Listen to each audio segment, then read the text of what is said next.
Paramashivoham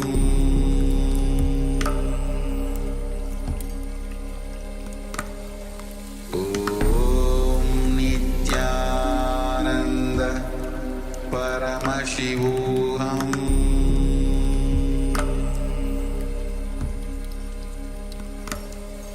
Om Nithyananda Paramashivoham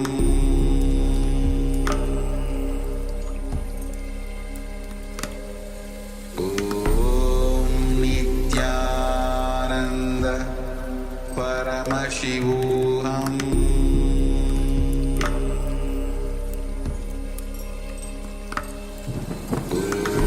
Om Nithyananda Paramashivoham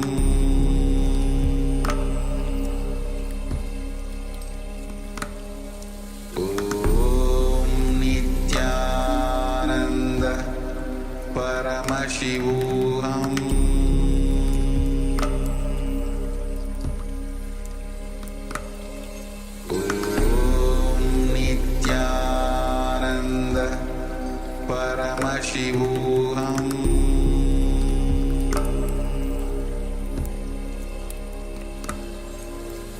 Om Nithyananda Paramashivoham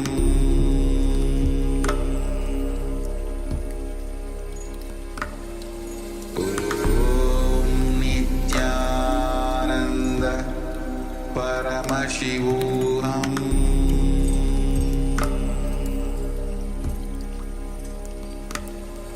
Om Nithyananda Paramashivoham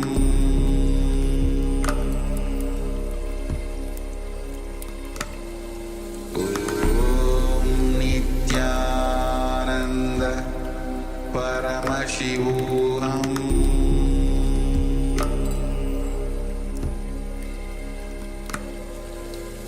Om Nithyananda Paramashivoham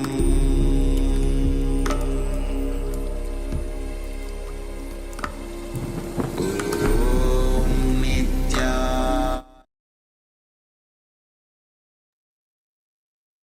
Yes, you can relax now.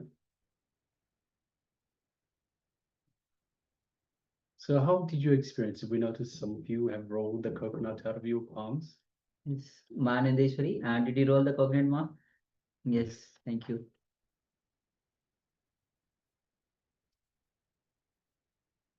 Yes, Ma Yang Huilan, Ma Agur Sarupani, Sarvimus, Ma Mahasatya Param Satya, Gui Soothing, and let us know your experience. Understand, Swami shares that every time you move the coconut from your hand through the power of consciousness over matter, you move the pattern within you. You shift, you have a shift within you. Yes, thank you. Thank you for sharing, Ma. And thank you for manifesting. Yes. So like this, so many people have just manifested the powers of consciousness over matter. Understand, when you are moving the coconut, then you are showing your consciousness, sovereignty of consciousness over matter. Every time that you manifest this power, there's a shift within you. So beautiful, beautiful Ma Anandeshwari. Thank you for sharing. Thank you for manifesting. All right. So now with this, we'll be moving on to the next segment in our program for today. So we have gone through the Muladhara chakra, the Swadhisthana chakra. Now we move on to the Manipura chakra, which is the navel center. So the navel center is related to worries. And so let us now sit comfortably with the head, neck, and spine in a straight line, and let us hear from the Supreme Pontiff of Hinduism revealing these great truths on the Manipura chakra. Let's begin.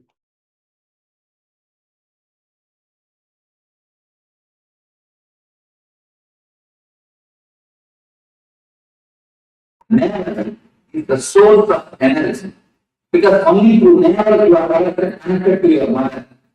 Your mother It's the source of all your energy. Now let us discover it. They say, I read in the book, What Don't Go Away is a book.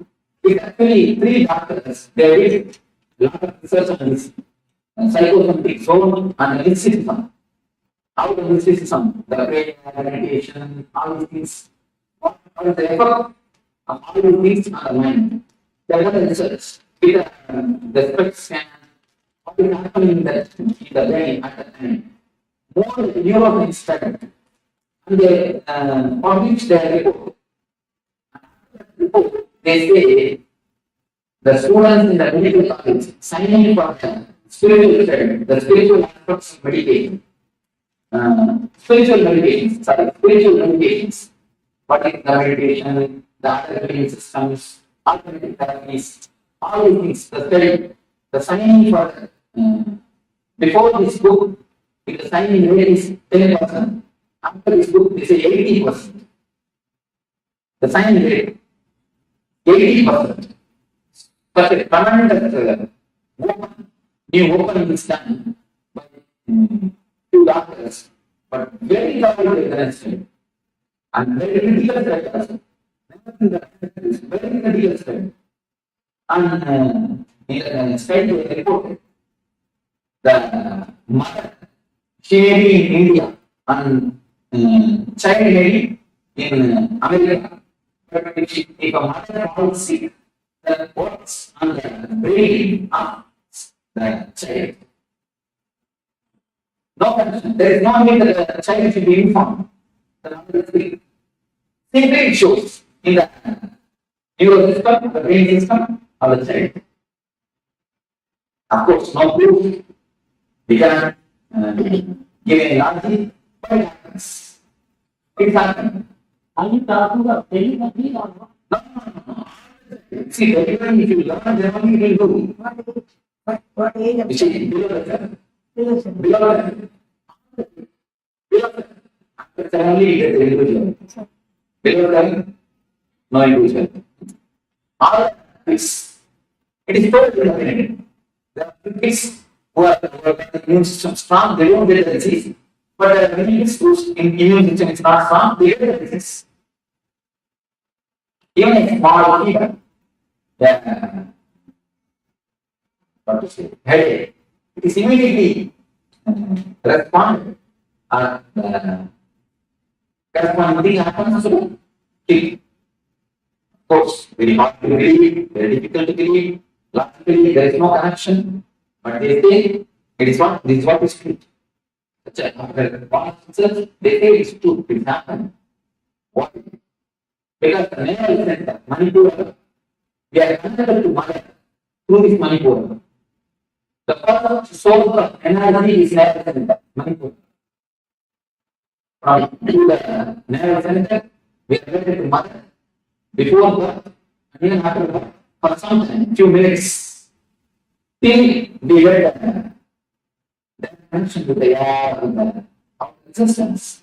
We have a connection with the nerve center. Nerve center is the center which can give all the 5 energies to us. The ether and air and Agni and water and Prithvi. All the 5 energies, 5 elements, Panchabhutas, all the 5 energies can be given to us through nerve center. Other centers can receive only 1 or 2 energies, but the nerve center can receive all the 5 energies. That is the reason we are connected to mother through nerve. This chakra is disturbed by worries and depression. By worries and depression, this is a master. Let us enter deeply. How? In any worry, you can see the first blow in for stomach. You can always see it's an experience of thousands of people. Any worry, the first blow will be for the stomach. Either diarrhea or other underlying problems. Anyway, we always say, I can't stomach it, I can't digest it. And the next thing, let us see what is worry. and then we'll enter into what is deeper. First we'll finish the worry and then the depression.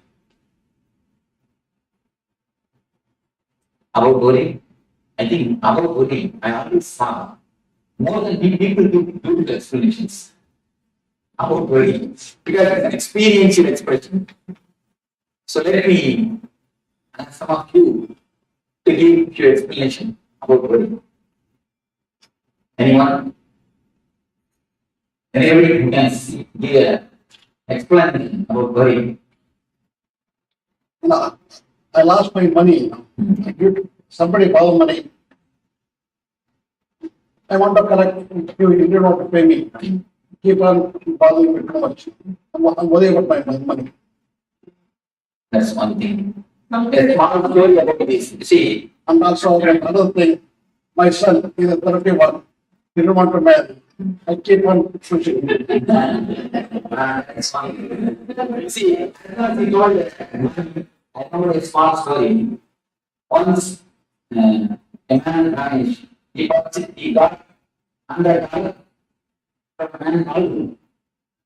He spent it. Then the room asked him. He borrowed $100 seat and gave to the room. After a week, the seat he borrowed from room and gave to the seat. After a month, the room asked he borrowed from seat and gave to the room. After repeating this for 10 times, he got the room and seat together. Give the money after every month by yourself.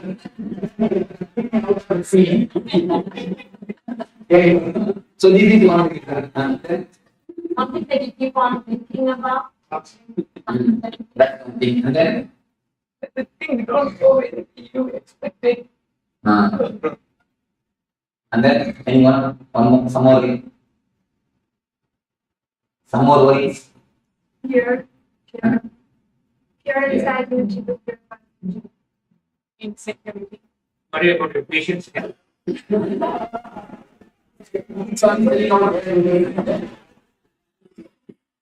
see, whatever is said is only the reason for this. Now, what he said is the reason for it. What he said is the cause for it. What is the reason and cause? What is worry itself? Exactly giving the definition. Just give me a clear definition. Any philosopher? State of disturbed mind. Okay. The fear of the future which is not there. Okay. Process it differently what's happening. You are the philosopher.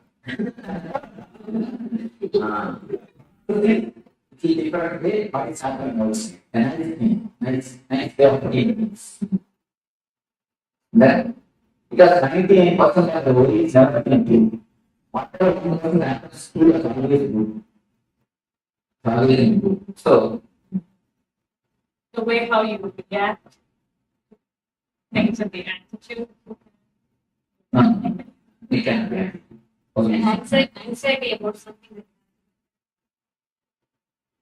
Married, then you don't know anything. If you are not married, then difficult. Don't try. No, I'm telling you, don't try to answer worry. I'm not telling you.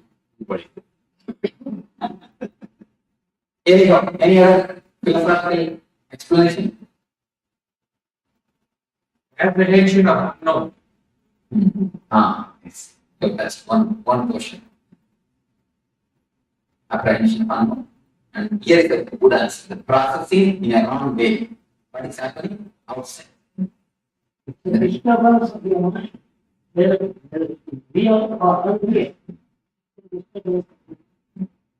Then thinking. Yes. But if you are trying one, don't worry. If you don't try it, now she has trying something.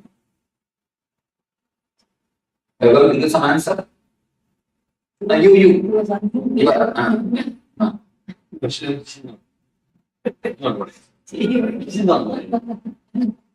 So, Wasted thought energy towards simply you see, In our system, our mind is simple mechanism. Be very clear.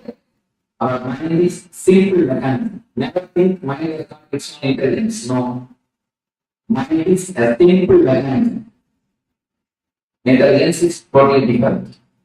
Mind as such is simple mechanism.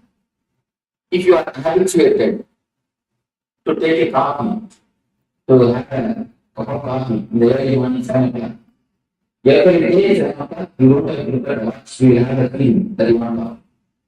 When you have a feeling, then you can see it's 7 o'clock already. Just like that, the mind is habituated, just as the body is habituated for coffee as a routine. Mind gets habituated to have a low energy or to have a shrinking feeling in some times and some situations. Whenever the time comes again, whenever the situation comes again, the situation not be as exactly the first time. It may not be exactly the same as the last previous. It may be just reminder of the last situation, but you will see the same low energy, the same irritation will happen.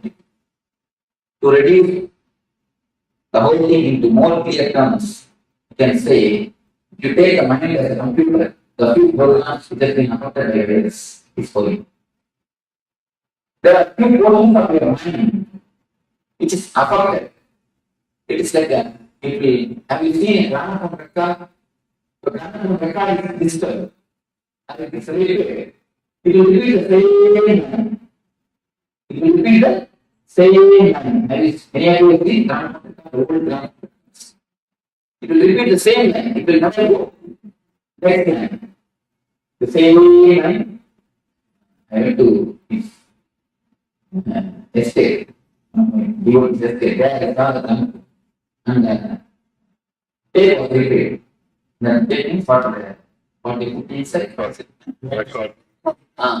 That's called record. Scratch because that's called record. Scratch. And then the sound it means the income is 8 paise, expenditures 10 paise. It is not going to the expenditure. It's not going to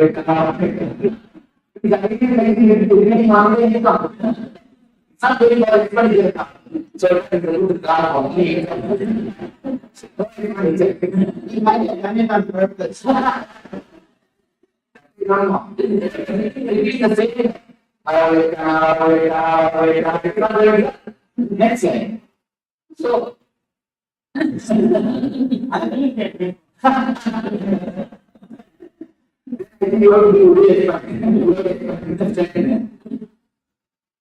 there is the same thing. Sometimes it happens to our mind. The words, even if you want, even if you don't want, whether you want it or not, whether you like it or not, the same word is repeating inside you, which makes you feel shrink. Is part of it. The continuously the same words, which is getting repeated in your system, in your mind, and it makes you feel shrunk, even if you don't want it. Is what is called worry. We have two things, please understand. We have two things in our life. One is dialogue. When you speak with others, when you speak with somebody else, with bodily, it is dialogue. Next thing, when you speak to yourself, it is called monologue. The first thing, the next thing only you need to observe, you will understand. You will be sitting on the bank of the river, on the seashore, or under a tree, or in the swing in your garden. You will be sitting, but your mind will be tomorrow morning I will go to office and tomorrow evening I will come back and tell the man to wash my car and I will take my inner back. The inner back. That's called the third inner back. It's called monologue. Monologue. See, the speaking to yourself, which you can call as thinking or mind. Every time you can think, but mind, the word thinking and word mind makes it so big. I don't want to use that word. I'm using the word monologue. Inner channel. If it happens with volume, it is speaking. If it happens without volume, it is thinking. That's all. Nothing else. Don't make thinking as a complicated thing. We always think mind cannot be controlled. We come to a conclusion. Without mind as such cannot be controlled. We have very wrong method of understanding in our life. Mind cannot be controlled. Why you know? You try to fight with the mind when the mind is a whole. You take the mind as an all. If you think of the mind is something like all the thoughts together. But actually, mind is not all the thoughts together. Mind is individual thoughts. But you make all the thoughts together. And then you name that one of thoughts as a mind. Then you can never break. See, if you put all the sticks together, you can never break. If you have an individual sticks, you can always break. What you do, you put all your thoughts together, label that as a mind, and then you finish, you decide that mind cannot be controlled. And then once you come to the conclusion, how you will once you start believing, how you will try. Never. But mind is not everything put together. It is an individual small sticks. It is individual parts. As long as you deal with parts, you are simply transformed. When you start dealing as a mind, you can never change. The problem is how you are looking. See, first understanding you need to understand this. Mind can be transformed. Mind can be controlled. How? You can ask. When you can control your words with volume, you see, with volume, whatever you speak, you control it. You are controlled. When you can control with volume, can't be controlled without volume. You can vary. Only thing, a little bit of awareness, nothing else. Just see that. With volume, when you can control. Without volume, can't be controlled. You can vary. First thing, you are right. Next thing, you are right from the wrong side.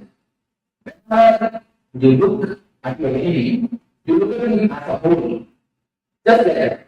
Whenever you look at your man, you look at him as a whole. He is not whole.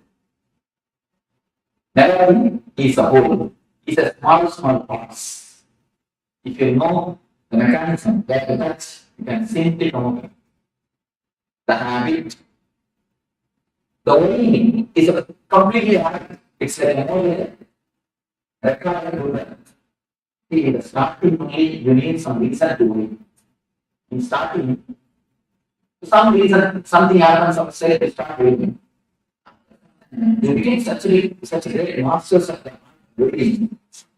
You master art of doing. After some time, you don't need any reason after reason for doing. You find some reason. Even if you fail, if you can't find any reason, you see, I think some people, if they can't find any reason, they will come and tell me, Swami, today things are going so well, I think tomorrow something bad. Or something very easy going to happen. We go to the next step. Tomorrow something big is going to happen. If you can't find even that reason also, even without any reason, you know how to follow it. Because the way becomes habit. Your system completely gets habituated to oil. See, the word habit is a beautiful word. You should understand that word. You should understand that word oil. If you drop X, yeah, it will be there. If you drop A, it will be there. If you drop B, it will be there. Only when you drop I, it will die. The very word has got a beautiful meaning. Drop H, a bit will be there. Drop A, bit will be there. Drop B, it will be there. Only when you drop I, it will die. The meaning can be understood by the words. A beautiful word. Worry becomes just an habit in your system. Worry has become part or a portion in your system. The feeling which makes you shrink and it's just continuously repeated by itself, whether you want it or not, whether you accept it or not, is what is called worry. Next, let us see what is depression. The circuit or the way how the depression is created. See, any, according to the people of the balance, the body of the animal and body of the man is one and the same, almost one and the same. Only mentally we are more, something happened. Animals, and now they say that chimpanzees do 80% of all activities what a man does. 80% can be simply done by chimpanzee. Only one thing, he doesn't have his own mind. In the plane of mind, it will differ.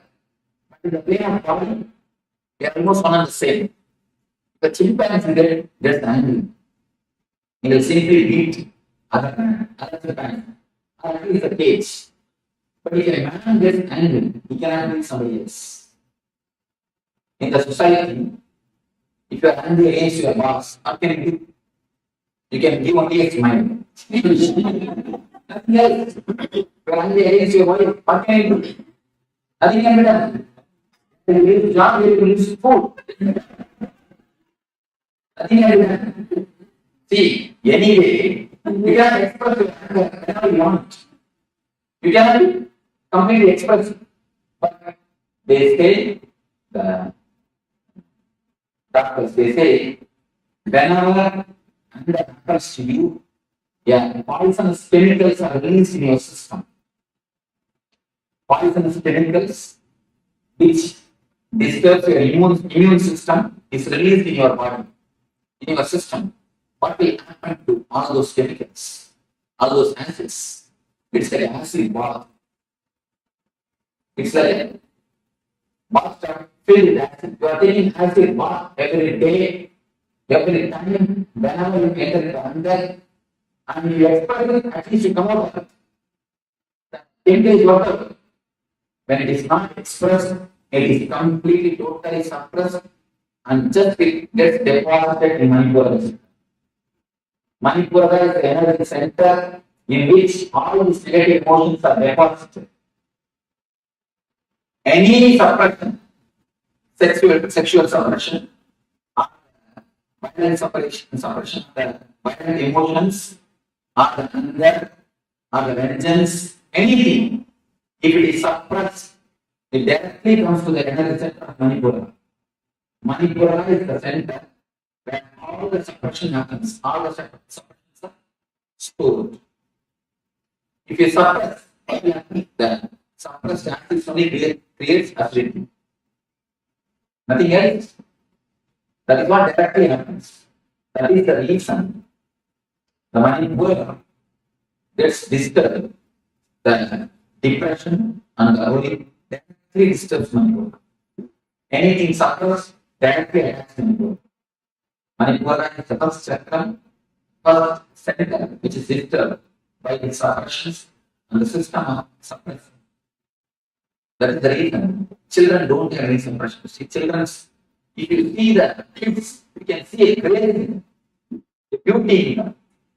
You will not see any ugly child around the world. You can see the photographs of kids around the world. Indian kid, American kid, African kid, Sri Lankan kid, any country, you can just see the photographs. You will not see a single kid who is ugly. Have you seen a single kid who is ugly? You must have seen in so many TVs. Even Ethiopia, they are living in poverty. Even their kids, you see, they have their own place. They may live in poverty, they may be lean and thin, but the grace of the face will not be lost. Because they are nothing, the Manipura. They are not helped anything, they are not suppressed anything.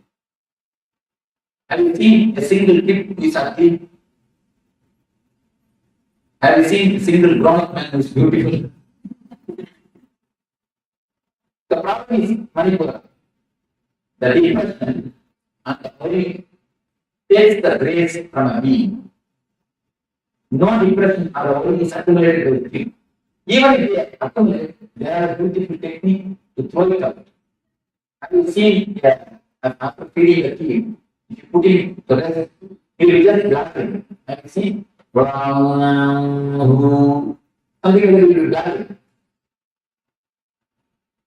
The blabbing is a beautiful technique to cleanse the Manipura. Kids do that. Whatever meditation you are doing in all these days, all the kids they do. Because the system is system has got its own intelligence to do all the meditation. And the same way, any of you know yoga, the man 12 asanas are there. All 12 will be practiced by the kids from the age 1 to age 7. Without knowing, without you teaching them, they will practice. They will practice. Because the system itself, the body itself has got its own intelligence. In the so-called process of growing, we have lost all these things. And you can see children spinning or reveling. Have you seen? You have a small kid, you can understand. For no reason, he just reveling. The spinning. But the spinning is a practice meditation in Sufism.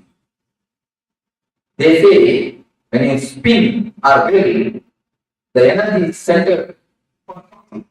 The energy is centered. The centering of the energy happens. In Sufism, the reveling is a meditation technique. But when the child is beating and making sick, at least Indians, I went to the beach. I saw small kids. They are just entering the water and playing. The parents are also very relaxed and they just let the children go. And I can't see the scene in Kerala beach. In India, first thing they won't let. And even if they let out so many rules in the relationship, they will put the child will hate playing itself. Will drop the idea of play. Of course, saying whatever the kid does, we don't encourage, we don't tolerate. The so-called process of growing, we use everything. Blocking is a beautiful technique. We have power. How can it be a technique? See, whatever we say as a mind is nothing but the languages which you know. You can tell me what are the languages you know. English and Tamil, that's all. And even 2-3 words in other languages. No. 2-3 words in Telugu. Huh? No, I can understand. Huh? I can understand. I see, if you know even a few words, I have like this.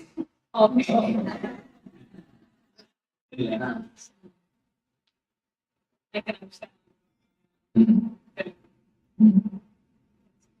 Kailasa.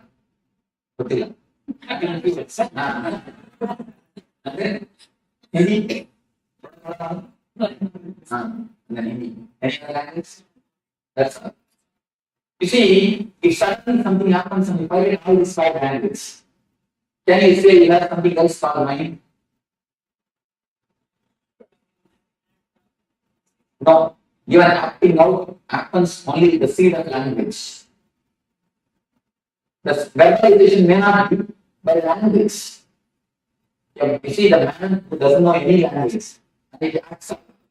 You can see he has got his own language. But as far as you concern, only these 4 languages. You are not developing your own language. Only if a man is born from birth, if he doesn't know any language, then only then he develops his own language. For you, I am telling for you, if you forget these 4 or 5 languages, can you say your mind exists? No. I will tell me how much it exists. I can just tell it to myself. I cannot. That is what. Then again you are using the same language, 5 languages. I'm telling you, you forget 5 languages completely. There is no other thing in our system, in our mind, except this language. Our mind has nothing else. At least the active portion of the mind. Whatever is active in your system has nothing else except this five language. Except this language, not for you, for others, their own languages. You cannot think anything except these few languages. Without language, it is like a big lake covered by snow. The lake is the energy. The snow is the thought process, the chanting. If you can break the chanting, if you can break the thought process, and water which is inside, or the pure water which is inside, can come out and energize your field. You are inside, and the energy is that side. In between, the ice layer is there, snow layer. The ice layer stops the energy reaching you. The ice layer is what is the mind or the thought process. If you can break the thought process, if you can break the mind process, you can see the energy rushing towards you. The Manipura also. Manipura is the energy. The suppressions, the depressions, the suppressed emotions form a layer in your system. In the Manipura Chakra. By some process, if you can break the thinking system, if you can break the thought process, the energy just rushes out and washes away all the depressions and suppressions from your system. If you feel that anything else can exist without words, you can tell me. Anybody else? Do you understand what I mean? Difficult because the whole mind is reduced to just languages. It's something new. Because it's new, we are, almost a basic class. Because mind means you are thinking as a big thing. Mind is something very big thing for us. But simply the base is removed. Now I say mind is nothing but a few languages which you know. So we are really the last. The big property is taken from us. But last thing I tell you. Before they had any language. You see, that you cannot imagine. Now you imagine, again you are using only the language. Then you try to imagine, they have their own language. Again, when animal has become man, in the past, the language development was there. The sounds, I see the special sounds are associated with the fear. If a man feels that a fire is happening near him, he used to create that sound. How do you understand something frightening thing is happening there? So they run. Later, with the sound, the language was developed. They have their own language. With the sound, they think. They start thinking with that sound. Do you understand what I say? The tribal language, you may call it. I guess we have always assumed language is a way of expressing. But now you're saying that it's simply the mind.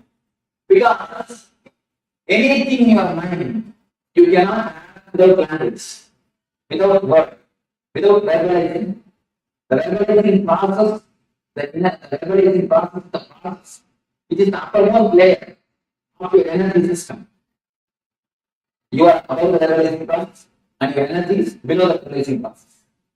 That is the reason the connection between you and the energy never happens.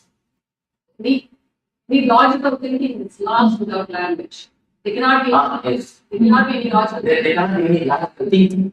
You see, when you use your logical mind itself, you are not using your whole energy. Please be aware. When you use your intelligence, you are putting all your energy to use. When you use your logic, you are not putting all your energy to use. You can always see the decisions of women is very sharp because they think more with intelligence, not with intellect. The decisions of the men maybe immediate, they will give the immediate result. But long run, the decisions of the women are sharp because they think with intuition. Any decision with intuition has no intelligence. Any decision with logic has no intuition. I always think The decision taken by logic gives immediate result. Not by long run. Decision which is taken with intelligence, and the intuition, which may not be directly, you cannot directly give a reason. But you will see, yeah, for the long run, for the whole life, it will do a tremendous effort. Okay, I'm thank you for telling this to all the men over here. Give me some examples. If you can question me, I'm very ready for argument. Give me some examples. There are few conclusions. I'm going to be able to give you directly example because of whom I have seen in what the place I have seen, all those whole examples I cannot even give. But we take this conclusion and scan your life and see. For a long run, any great logic man, a man who excellent in logic and a great professor, he will be giving lectures and convincing thousands of people. He will come to the house and a small problem. He will convince his wife for half an hour. After half an hour, she will start from the first step. You see, she will start from the first step. What do you know? Because the conclusion structure is not by intuition, by intelligence.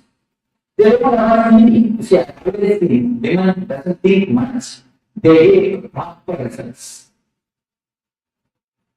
Because most of the energy is stored in the seed form itself. When necessary, it gives out the result. In the ancient India, women more treated like counselors. Any problem in the evening, man will come and tell the problems. She will give the counseling and tomorrow morning it will be executed. More they are treated as counselors. And not only that, the techniques to keep the religion alive is practiced by women. The Lord itself is a technique to keep the religion alive. Tomorrow we will be using the technique of the Lord with the non-effective. The techniques to keep the intuition alive is always practiced by women, but you cannot see any women logic. How much you try to convince by logic? Nothing like that. Is it that they think through the heart? No, they think through Manipura. They think through Manipura, not through heart, but through. Are they more emotional? No. They think through intuition. The Manipura is a center. See, Manipura is a center, very active woman. That is the reason only women to give birth. And not only that, Manipura is active women. One more reason, they need to give birth. They need to give a whole body. One more life. But by nature, Manipura is strong for them. They need to give a full structure. Practically, the work of Brahma needs to be done in that energy center. So that the Manipura of women is more strong. That is the reason. And with I think the intuition concepts, they are in that also. Women are more successful. Even in India, the Ayurveda Suran, have you ever heard this? Intuition concept. Even in that field, women are more successful because the Manipura is strong for them.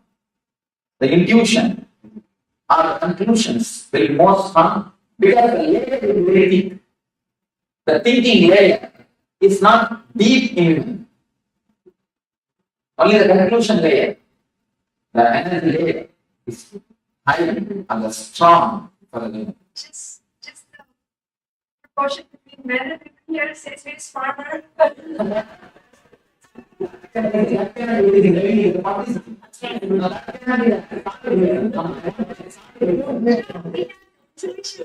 going to be enriched in their power by in your course.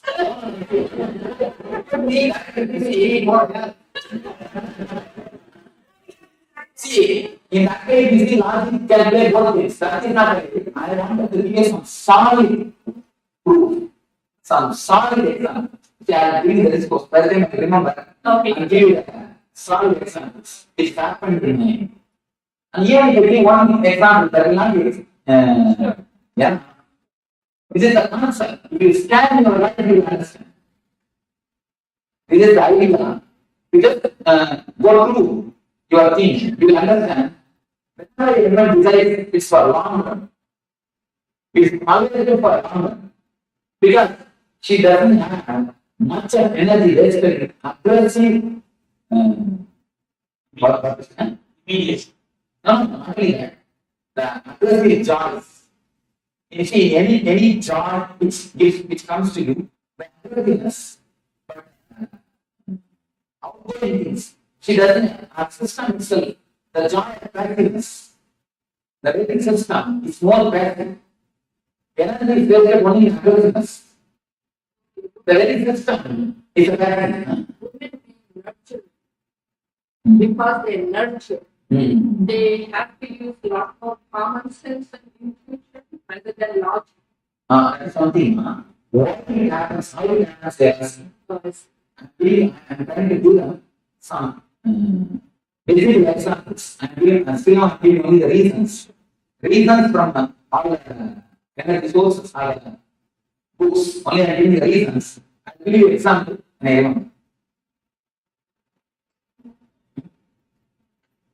Manipura, you see, is basic understanding. The Manipura is the master of intuition, the master of energy, master of energy source. This chakra has to be powerful for you because you need to give birth. You need to supply tremendous energy to the other life. That is the basic logic. Manipura of women is most strong. Yes, Manipura Chakra is the source of the master of the energy. It has to be powerful. So, understand, Samaji is revealing so much. Especially, Samaji was telling that how, especially women, they work through intuition. Any men act out of immediate solution, but women, they act out of intuition. And Manipura Chakra is where all the worries are stored. So, how can a worry disappear? See, the moment you bring authenticity into your thinking, worry disappears. As long as you bring authenticity, as long as you don't bring authenticity into your thinking, integrity into your thinking, worry continues to rule you. So we'll be entering into the exercise. So in this exercise, we'll be writing down all the aspects of our life that we worry about in our life. So for each of these worrying aspects in your life, write down the thoughts you have, the words you utter, the actions you take, and identify where you are not being in integrity. Examine where you gave your words and did not honor and fulfill them. Remember, whenever you are not integrated with the inner and outer words you utter, worrying will become a pattern in you. Yes. So now you understand how the pattern comes into picture. So when the words that you utter inside, which is the inner image, the words that you utter outside, the outer image, when they are not integrated, when there is mismatch, and you work like that, then the pattern starts, and the worry becomes the pattern in you. That is why integrity, bringing integrity to your words, means what the words you utter inside, what words you utter outside should be integrated. It cannot be like you have given the words to others and you have not fulfilled. It has to be fulfilled or withdraw from the words that you have given. That's why this exercise is very important. Writing down all the aspects of your life that you worry about in your life. And for each of these worry aspects of your life, write down the thoughts you have, words you utter, and actions you take. Identify where you are not being in integrity. So we'll be taking few minutes to enter into this exercise. So just come to the space. You can have the notebook with you, pen and paper with you as we enter into this exercise.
Now, let us move on to the next step.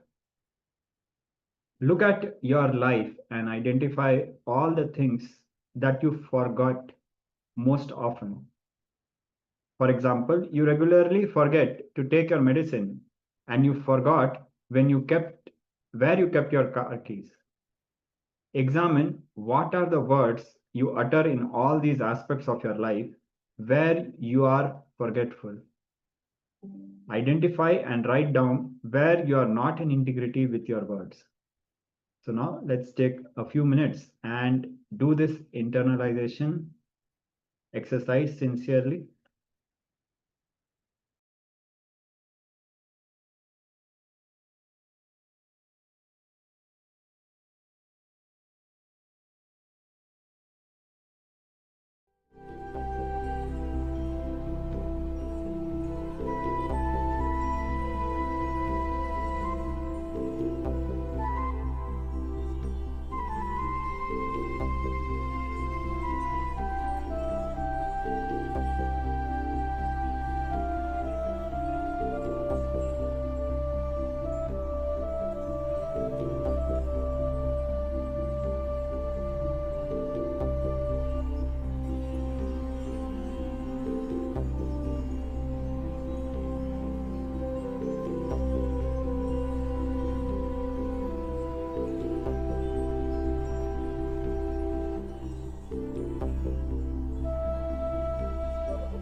Now, for each of these worries aspect of your life, write down the thoughts you have, words you utter, and the actions you take. Identify where you are not being in integrity, authenticity, and where you are ignorant and unaware. Bring awareness now. Examine where you gave your words, and did not honor them and fulfill them.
Now look at the solutions you discover in your life, which you forget again and again, and end up wasting your time and energy in rediscovering the same solutions again and again. Let's continue.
Now he shares a small story. In a certain kingdom, it came to king's notice that everybody in his kingdom was depressed because each person felt that they had the maximum worries. No one else had any such worries. So this king announced worry exchange offer, where people could bring in their big worries.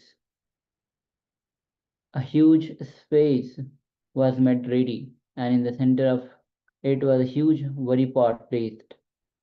Anybody who wanted to come up and dump his own worries inside it.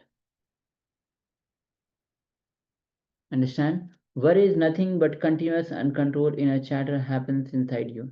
And this inner chatter becomes your master and takes control of you.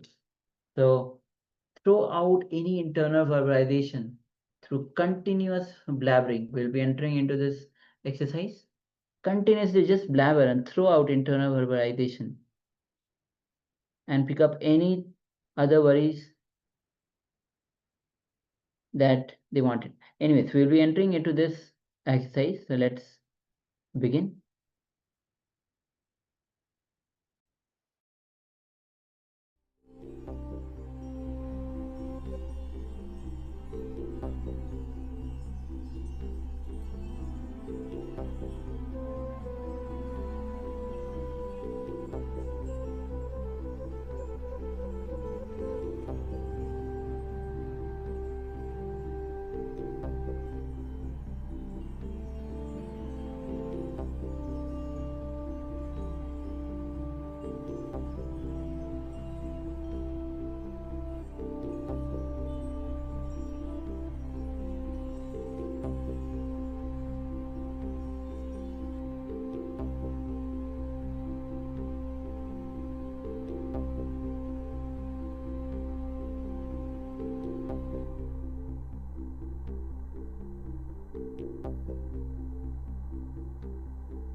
Yes, Nithyananda, now you can relax from this internalization exercise, working on the Manipura Chakra.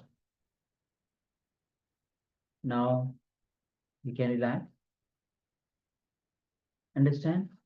So as Swami says, we have to have the Manipura Chakra strong.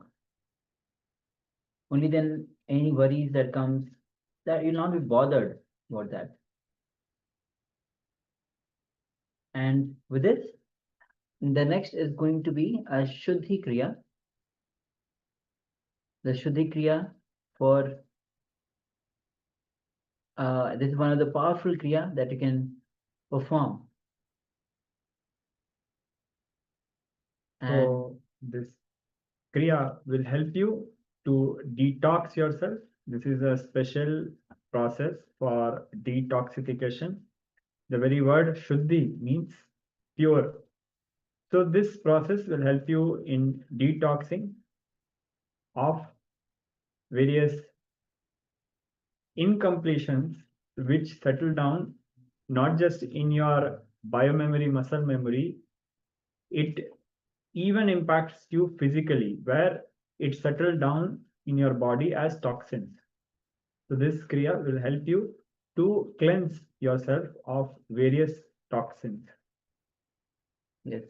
And after this, Swamiji will be guiding us through the Anahata Chakra. So after Muladhara Chakra, Swadhisthana Chakra, Manipura Chakra, the next is going to be on the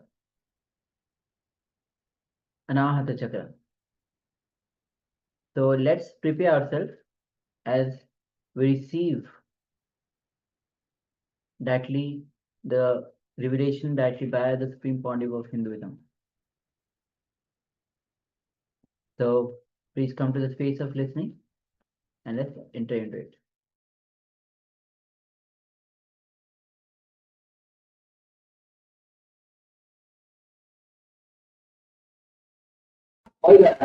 Manipura was remain is focused on. Now I have to do some practical example and you. So the whether you suppress or you put the disease into the system, the goes and gets settled in Manipura are like a layer, like on ice layer.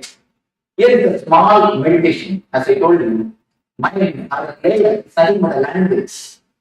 If you can break the language, you can break the layer. The whole layer is nothing but a language. If you can break the layer, you can break the ice layer. You can allow the energy or the water to come up or to touch to the higher forms, to your being. The breaking of the ice layer, the technique to break the ice layer is called what is called bladder. It's a very powerful technique to cleanse the mind, to break in a channel, to break the thicker layer of the person. Now, let me explain the technique to you. First, you will concentrate on Manipura. Concentrating means you will just relax and sit, feeling this place. See, as soon as you feel Manipura, you will see your worries and your depression start coming out. Because they are already there. Only we are putting a big, thick asana or a chair and we are sitting on it. They are just there, bubbling out like a dragon. But we are big seat cushion on that, and how that is sit, and we feel we are comfortable. Yeah, comfortable. As soon as you start thinking, you will see that the depressions are the worries coming out. So just throw them out by any sound, that's all, nothing else. Make any sound, you feel, or make any sound, just feel that you are throwing them out. That's all, you understand? Just make any sound, which should not be a word, kind word. You see the kids, they make sound, just any sound, and first 2-3 minutes you will feel Swami is making us mad. I'm not making you mad. I'm just saying. I'm not making you insane.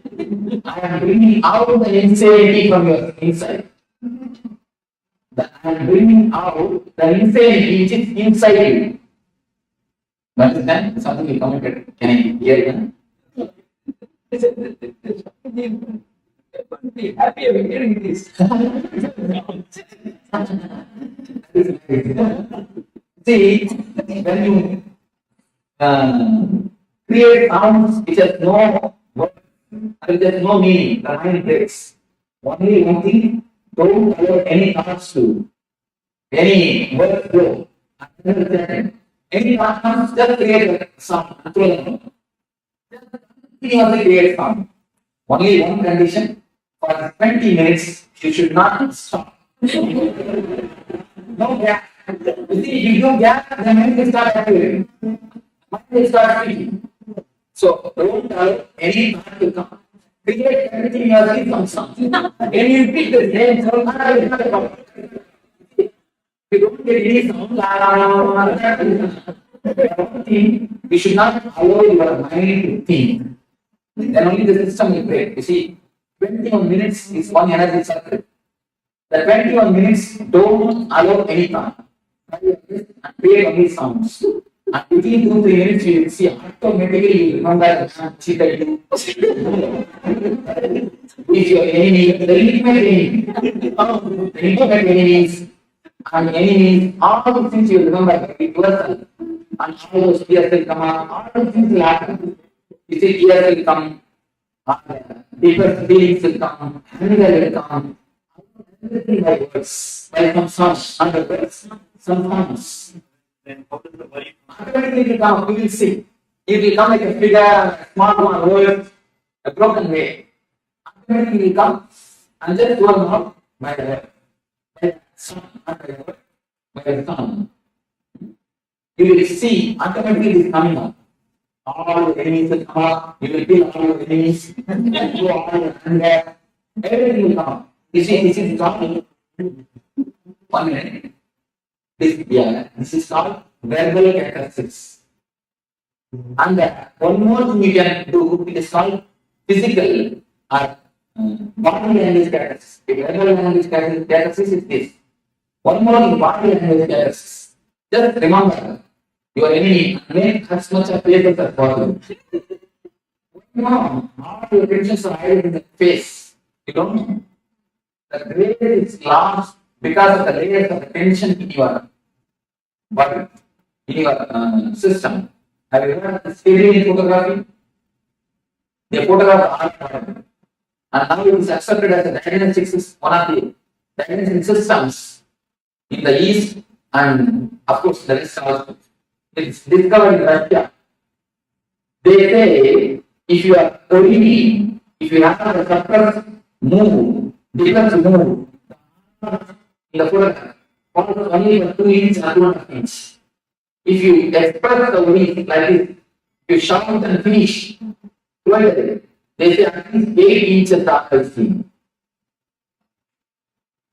8 inches, the Korean photography. Any of you have heard Korean photography? You know the Korean photography? Have you seen any photographs? They photograph boats, they photograph animals, they photograph animals possessive, but advance, all those things are photographed. And they prove how a spirit enters into a man and how it leaves at the time of death.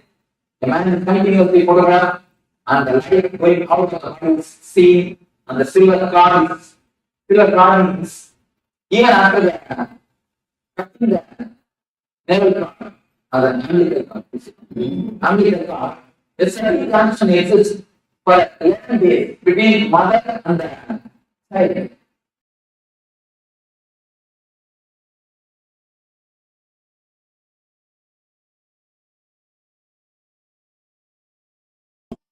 You feel you are something special, you are attended, you are cared, you also told the right word, you are cared. Care is what we call love. If somebody gives his attention to you, you say he loves you. If you give your attention to somebody,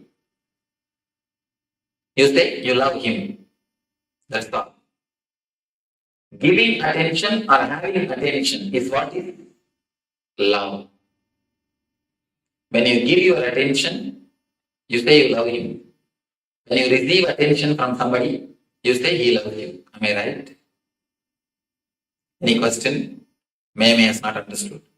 Well, a lot of times you hear people say, I care for you, but I don't love you. Yeah, especially in Americans. Caring and not loving, I don't think there can be caring without love. And I don't think there's a difference between these two. That's all. But I say general love. Totally. Love means it's the caring. The expectations also matter. The expectations, with or without expectation. Without expectation, it cannot happen. Without expectation, only enlightened man can love. I tell you. No, it's the truth. So never think that our love is without expectation or something like that. Or the depth of expectation. No, even you see, only two things: expectation or no expectation. That's all. And when a person becomes a love, when his whole being becomes love, only then he can give loving, he can give love without any expectation. Otherwise, it is not possible.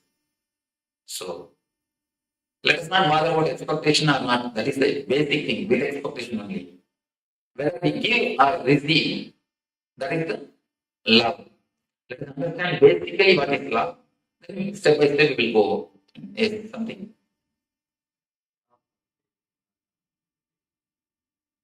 Love for a place. How do you say you want to be there? Then you don't have love. We see, the very love, you imagine that about that place continuously. How can you say, I love the place, I don't want to be there? It is simply your feeling to want to be there, only is the love for the place. See, if you love some place, naturally you want to be there. You would like to stay there. That is the love. Otherwise, how will you say that you are loving that place? When you remember, you feel like you are full, you are calm. That is what is love. Even place, the love for a place is nothing but with expectation.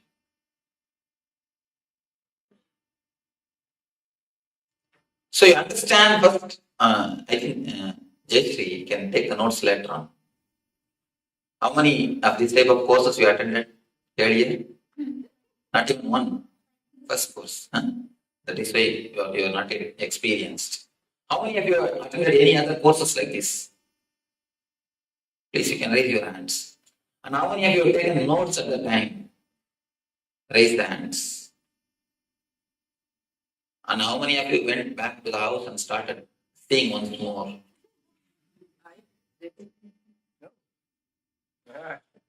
You are on exemption. Last time also you are the only exemption who raised the hand. Nobody else. 90%. You say 90%, I respect you. I don't believe it. Even if you say that I go and revise it, I don't believe it. He does. He tells me. Maybe rarely. I think he has no other work. I've not seen a single person who takes the notes and goes back to the house and sees it back. No. Most of the time, when we go back to the house, we just put that in some cupboard. When you shift your house, you just come upon that notebook and say, oh, that Swami from Bangalore came. Yes, that course notebook. With respect, put it in the dustbin. So, don't go for notes. Understand. If you take notes, instead of understanding now, you will postpone the understanding. You will think, I'll go and study in the house. So instead of that, at least understand, you will have notes in your heart. And once you understand, you don't need to remember it. The idea will remember you. People ask me, Swamiji, should we practice all these teachings in the house. I tell them, no, don't practice. If you have to remember and practice, then what you have understood? If you really understand, you don't need to practice. You don't need to remember them. The teachings will remember you. They will just come up whenever it is necessary. I always tell people, try to forget everything. If it is really worth in your life, you will not be able to forget. Do you forget your name? No. You don't forget your basic details or basic things about your life. Same way, if it is a basic need, if understanding is a basic thing, you will not be able to forget. If you don't understand, only then you need to remember. Once this becomes an understanding, you don't need to remember it. The understanding will remember you. Again and again tell the people, if you really understood, if you really grasp what I say, if you really interact, that is more than enough. Whenever you take something, swallow something without understanding, only then you need to again and again remember. You understand what I say now? Just, if you understand, that's more than enough. You don't need to remember the teachings. Teachings will remember you.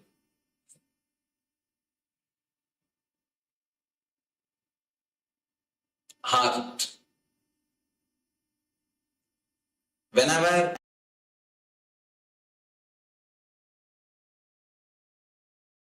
interact, that is more than enough. Whenever you take something, swallow something without understanding, only then you need to again and again remember. You understand what I say now? Just, if you understand, that's more than enough. You don't need to remember the teachings. Teachings will remember you.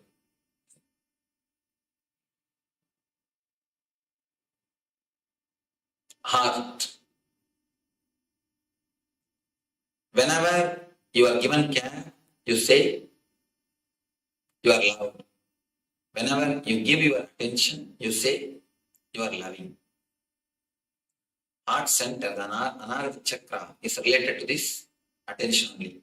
Whenever I say there is a heart center, there is an Anahata Chakra, people immediately ask me, Swamiji, I underwent bypass surgery, will it be there as it is? Whether you underwent bypass surgery or open heart surgery, the Anahata Chakra will be there as it is.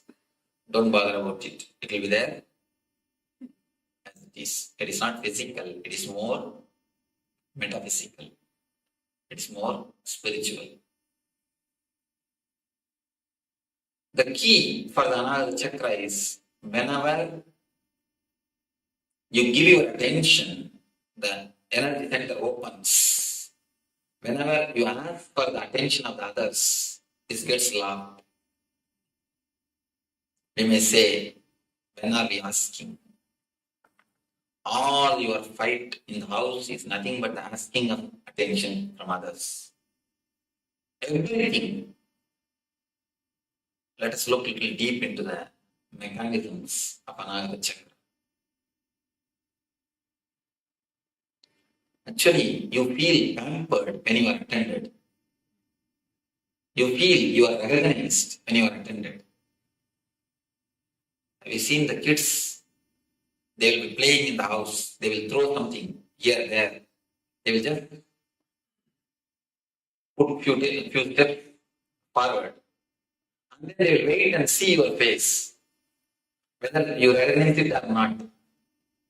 They will just look at your face. If you recognize, if you say okay, they will go ahead. If you just gaze at them, if you show a different face to them, immediately they will sit silently. They will keep quiet. Not all children, Swami. Of course, some they start crying and weeping or anyhow, they just sit or they just wait for your attention, for your recognition. Same way, you also continuously wait for others' recognition. Whenever you do something, you immediately wait for the other's certificate. even if they don't affect your day-to-day life, even if they are not directly related to your day-to-day life, you wait for other certificate. People come and tell me, no, Swamiji, I just do everything as a service. I never expect anything. You don't expect, really, if you don't expect anything, you will not even expect good opinion of the others. But what all of us do? End of the day, we just wait for what? Certificate. Good wife, good husband, good son. If you are not given certificate, sometimes you demand also. Most of the time, we demand. Understand a little deeply. Every action, if you scan your life, every step, you can see you are expecting certificate. You are expecting certificate from somebody. From the very young age, you are conditioned to live with good certificates. You are conditioned to aspire for good certificates. The West, I saw even many houses I saw, they put the good wife, good husband, good parents. Actual certificates will be given. It's give for parents. Husbands give for wives and wives give for husbands. Good certificate, the certificate itself is given. The certificate from the other, the opinion from the other becomes the driving force for us to live. Most of the time, if somebody doesn't give you the certificate or recognition, if nobody recognizes you, you feel lonely.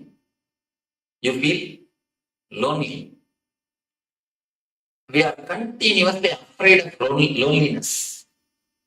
Loneliness is more or less like a poison for us. Your ego is alive only when the others exist. You are a good person only in front of so many persons, so many people. If nobody is there, if nobody recognizes you, if you are alone, your ego feels hurt because it is not getting pampered. It's not getting boosted. It is just there. Your ego slowly withers away. If you stay alone in your room, there is nobody to praise you. You cannot feel you are a good person. Only with so many others, you can feel you are a good person. Alone, can you feel you are a good person? No, there is no comparison. Your ego doesn't have a base to say you are a good person. Your ego does not have any support. Only in the relationship, ego flourishes. Whether good or bad, it flourishes only in the relationship. In aloneness, ego never flourishes. That is why aloneness is very killing. We are always afraid of aloneness. Aloneness means we feel frightened. We continuously work only for certificates, only for the other signature. Our life is nothing but a long signature campaign. We have a big notebook.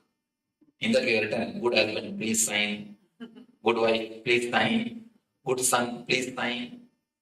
Our life is nothing but a long signature campaign. You just expect signature from everyone. Playing with the playing cards, they will build big castles with the just playing cards. With playing cards, they will build castles. Have you seen? But kids are intelligent. They build their castles with their own cards. What you do? We build our personality with other certificates. Just as the kids build their castles with playing cards, we build our personalities with others' certificates. If somebody says you are obedient, we collect that idea. From the young age, we collected all the ideas of the society. Whatever others have said about us. If somebody says you are a good person, we collect that idea. If somebody says you are a very intelligent, we collect that idea. If somebody says you are smart, we collect. Somebody says you are dark, we collect. Somebody says you are beautiful, we get that idea. If somebody says you are not beautiful, we collect every idea. Totality of that idea, the plus minus, everything we put together, we come to opinion about ourselves from the other's ideas. If we receive 10 opinions from 10 persons, we put together everything and create an idea about ourselves from these 10 opinions. Be very clear, because you do not know about yourself, you are not centered on you, you understand about you from others' opinion. That's a small research done by Chicago University. Beautiful research. One day morning, early morning, young man is going to his office. When he came out of his house, the man was standing just in front of his house, asked him, "You look so tired. Why are you going to the office? Why don't you rest?" He said, No, I'm quite okay. I'm all right. He went to the bus stop. In bus stop, there was one more person. One of his friends asked, "You look so tired. Why don't you go and rest? Why should you want to go to office? Why do you want to go to office?" This man said, No, I'm all right. In the bus again, one more his friend, other friend said, "This is totally arranged. Actually, they arranged." One more person asked, "Hey, your face shows you are tired. Why don't you go and rest? Why do you go for a job?" Again, he said, No, I'm all right. He went to the office.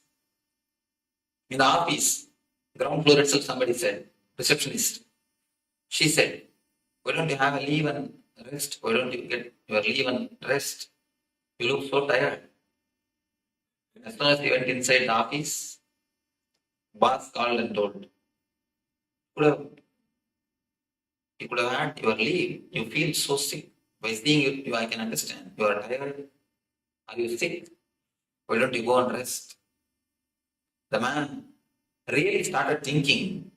And not only started thinking, he applied for leave and went to the house, went and is rested. That evening, he had a temperature. Not only temperature, really is sick. When many people continuously tell you something, you immediately start believing. Not once or twice, 15 times they did this experiment. All the 15 times, all the 15% fell sick. All the 15% fell sick.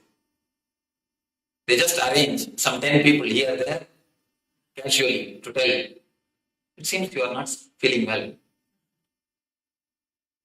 The test proves how much other opinions play on our mind. How much you live based on others' opinions. It's just like the castle built by other certificates. As the kids build their playing cards castle, you build your personality with the other's opinion, with the other certificates. How long you can have other certificate? Tell me. As long as you dance according to their tune, you will have. They will let their certificate to be with you. How long you can dance according to everyone's tune? Imagine. One side, your husband is playing Kathakali music. You go there and do a few Kathakali steps. On the other side, daughter is playing pop music. You jump there and do a few steps of pop. On the back side, your son is doing Bharatanatyam music. Then you do a few Bharatanatyam steps. This side, somebody else is doing rock music. You jump there and do a few rock steps.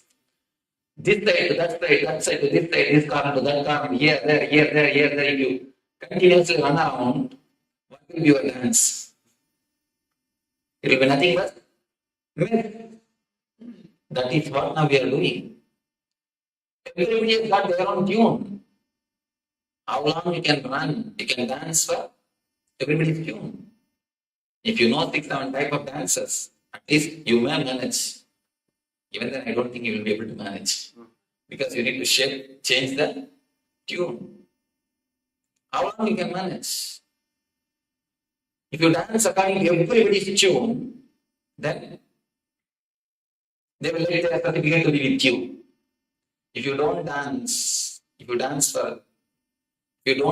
dance according to everyone's tune, what will happen? They will take away their certificate. If somebody takes away their certificate, what happens to your personality? That's what I call depression. Continuously it happens. It's like you are a centipede. Centipede means you understand with 100 legs. You have 100 legs. Only if all the 100 persons say something good about you, if all the 100 say some nice things about you, you feel comfortable. You can walk. If someone takes away their leg, what will happen to you? You just tumble down. Collapse. I tell you, this is a homework which you need to do.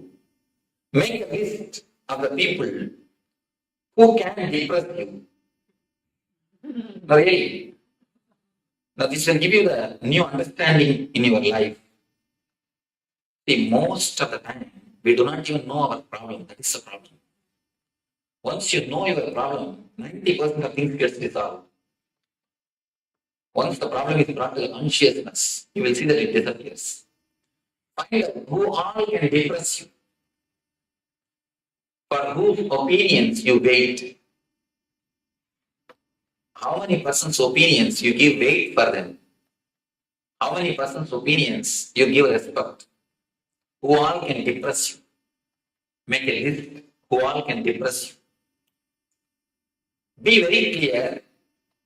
You are slave of all of them. That's all. Understand very clearly. Just by one word, they can put you in depression. You are slave of them. See, psychological slavery is the worst thing any man can have. You are actually psychologically handicapped. Without them all, you cannot move your life. That is what it means. Make a list who all can depress you.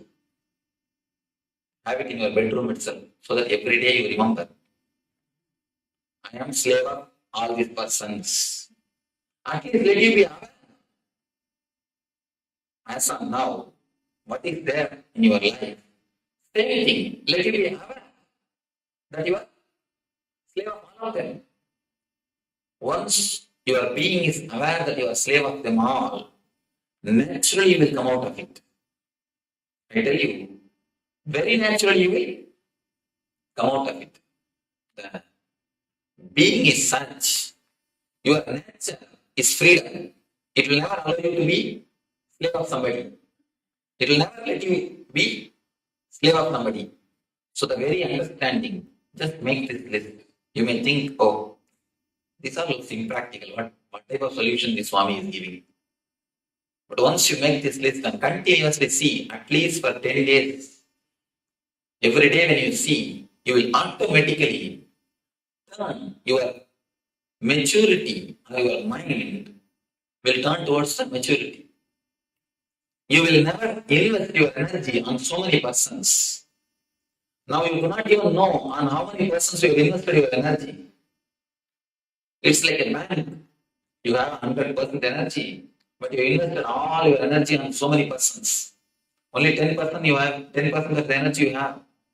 That is why you always feel low. You expect their attention to just boost you. You expect their pampering to bring you up. You always feel without them, you cannot move. Unfortunately, when somebody removes their attention, the tendency is to work harder to get it back. No. Then again, you are working in the line of slavery. I tell you, by making this list, you will integrate yourself. And one more thing, You will be able to give love to others only if you are integrated. Till your integration, whatever you give is not love. It is just bargaining. You give your attention, I will give my attention. It's a contract, business. And like a begging bowl. My begging bowl is your begging bowl, your begging bowl is my begging bowl. Both of them are standing in front of each other with a big begging bowl.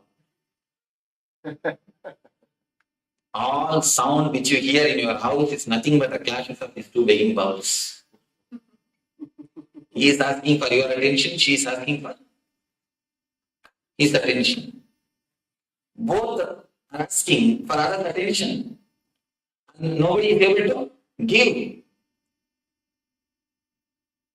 Once you understand, you are a slave of so many persons, you will understand, you have invested your energy on all of them.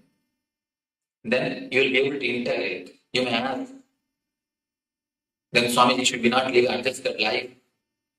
I tell you, adjustment is different, compromising is different. Most of the time, you compromise, but you claim yourself as I am living a very adjusted life. Adjustment has nothing to do with compromise. What is adjustment? What is compromise? Let me explain. Compromise means you are not having your center. You are just having your center on so many persons. You are like a centipede. So you cannot do anything. You have to compromise. You are dependent on others. Your energy is dependent on others. Only by others' opinion, you are alive. This is the compromise. Our present state. Adjustment means you totally integrate your energy in your being. You are never bothered or depressed by anybody's opinion. Even then, you bend and give your attention to others. Even then, you listen to others' opinion.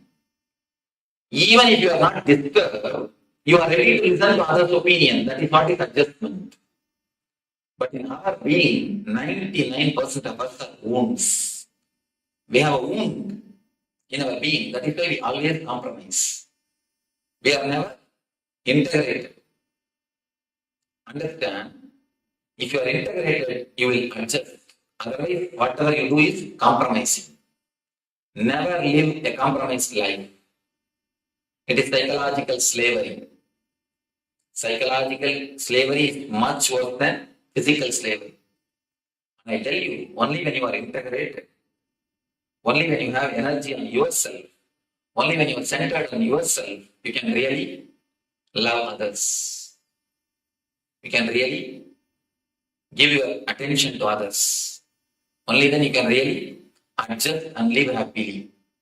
Till that time, till the moment of centering yourself into the heart, what you do will be only a business. That is why always we say, almost all love marriage, I can say 99.9% love marriage, they feel the other has cheated you. Before marriage, you are one way, and after marriage, is the other way. Be very clear, nobody has cheated you. It is we who cheated ourselves. It is we who cheated ourselves. We always think that this is going to be this way and that is going to be that way. And we ask for continuous attention. Finally, we say, we have not got it. He has cheated us. Nobody has cheated you. It is you who has cheated. Because how much we can dependent on others, we can be dependent on others. Each one has got their own dependency on others. As long as you are dependent on others, be very clear, you are not going to feel satisfied. You are not going to center yourself. That's a beautiful technique from Tibetan Buddhism to center your heart, to center your energy. Already we practiced this meditation one day in New York. Now, this is the first technique, first level technique, a preliminary technique to center your energy. Then step by step, we will go into the next energy centers and work.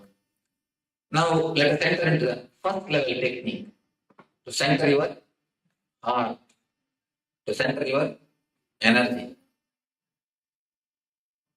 Before entering into the meditation, I want to spend a few minutes. Do you have any question about what we spoke now, what we discussed? I don't think every one of you understood everything, because I myself have not understood totally. Yes. My question is, there are moments when we feel love without having an expectation. How is that different, or is it? The moments of meditation, you see, the moments of a deep spiritual level, the moments of meditation, if it has happened to your life, only then you will be able to feel the moments of love without any expectation. Till then, even if your mind says that I am not expecting anything, there will be something in the background. Then you will be able to find out.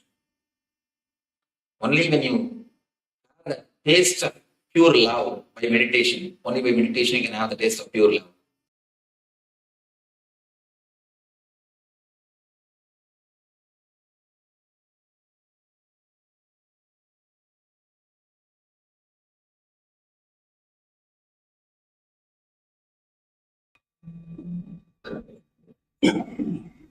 Chakra is centered in thought.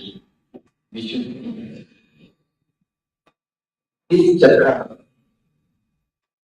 block because of comparison and jealousy. Opens when you find out your uniqueness, your creativity. You are unique by yourself.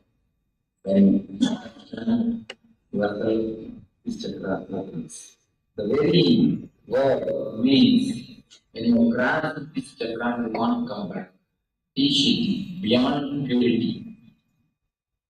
Mind, never beauty, intelligence, and relationship. Relationship is power. How much people with you. This five things. This is the way I will very happy. Have a long life. That we can do that.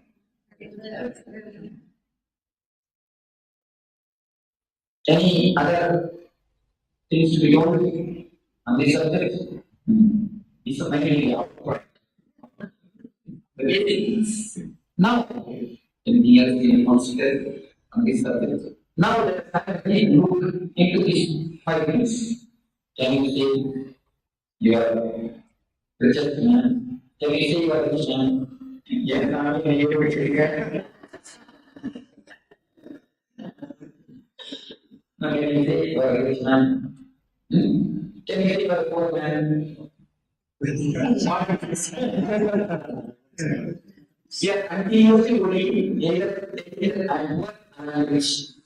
Telling that I am rich also will create some more things that are not just. Anyway, what you are never rich man or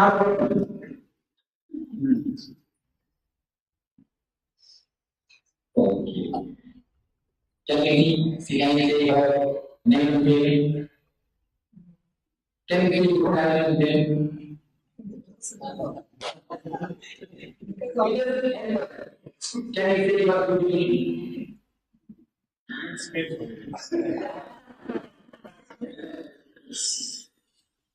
Can we say any of us that I am doing? Can we say that I am doing? No skill. No skill. We are measuring our whole life in scale which is not a skill. Just with some data, some imaginations. You are trying to build your life on the data. You can be one Who can decide as a measure? How can they decide what is the whatever that newspaper name just done over stage. But what can be the scale? That is the scale. Over stage very beautifully. There are two types of resistance. Positive resistance, negative resistance. Things which are existing positively, which can be handled, this like this approach. It doesn't mean you can do something with it.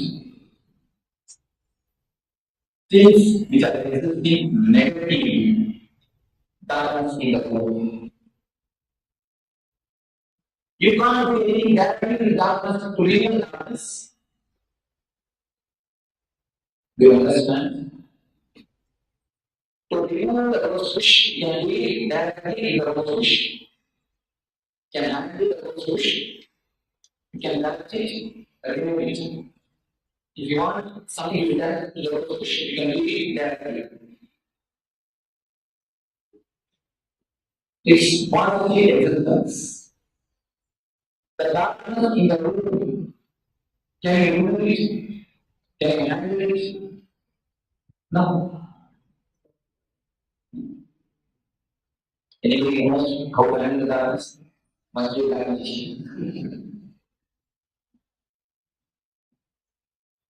So two kinds of resistance are there. One way which very deeply explains. People are just trying to continuously work with their shadow. With the darkness.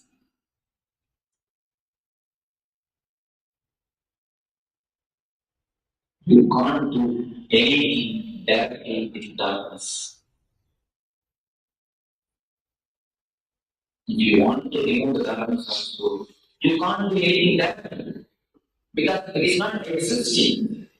Only something which is existing you can play. Which is not existing. It's a non-existence.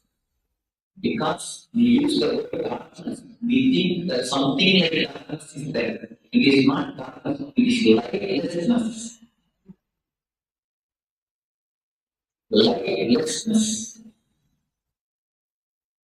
As she said, childlessness is there. Directly you can't do anything. You can't do anything directly just. Can you directly do anything with darkness?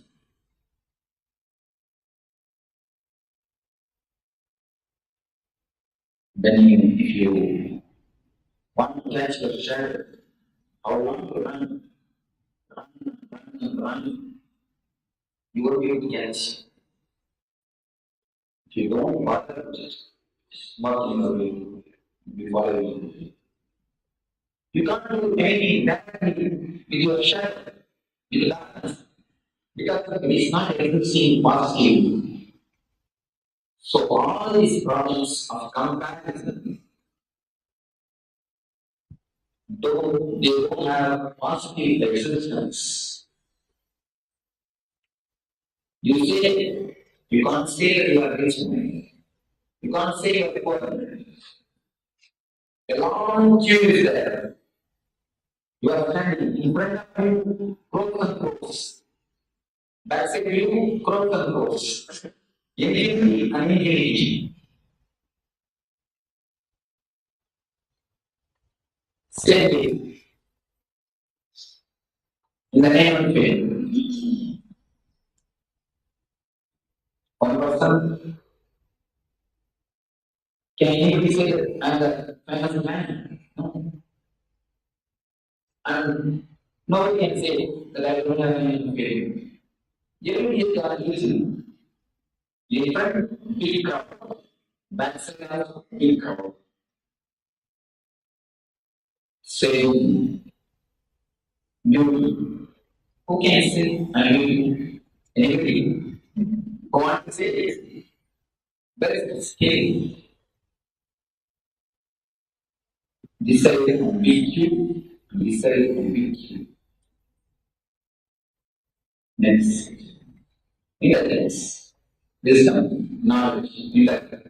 Let me add on this. It's very difficult to live intellectual people. Even for viewers. But we will be very cautious and careful in the story of thriller. Yes, I am a fool.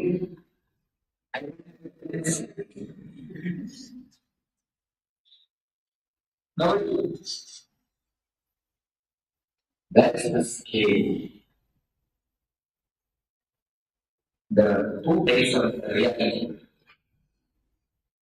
Reality, comparative reality. Comparative reality is non-existential.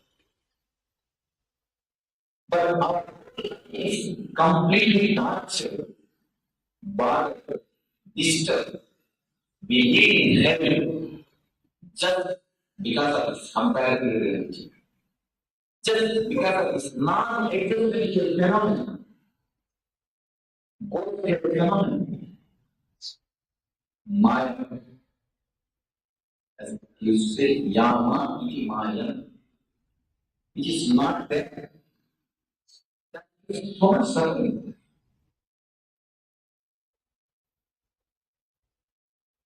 Continuously come back, come back, come back. Any steps, come back. Mahavira says beautifully, when somebody is sent to this world, whatever he takes is also sent to the world. Anybody James? Mahavira is very good. Not only for Buddhism, they say when you come to this world, you bring enough energy, karma, capacity to work and to live your life in perfectly. But as soon as you come here, instead of living your life, you start living others' life also by comparison. You have been sent with 10,000 rupees to NGO to bring a team. After you go there, you meet a friend who purchases a refrigerator. It's a 3,000. You switch over to the refrigerator or you purchase both. Refrigerator and tea. Then the remaining money.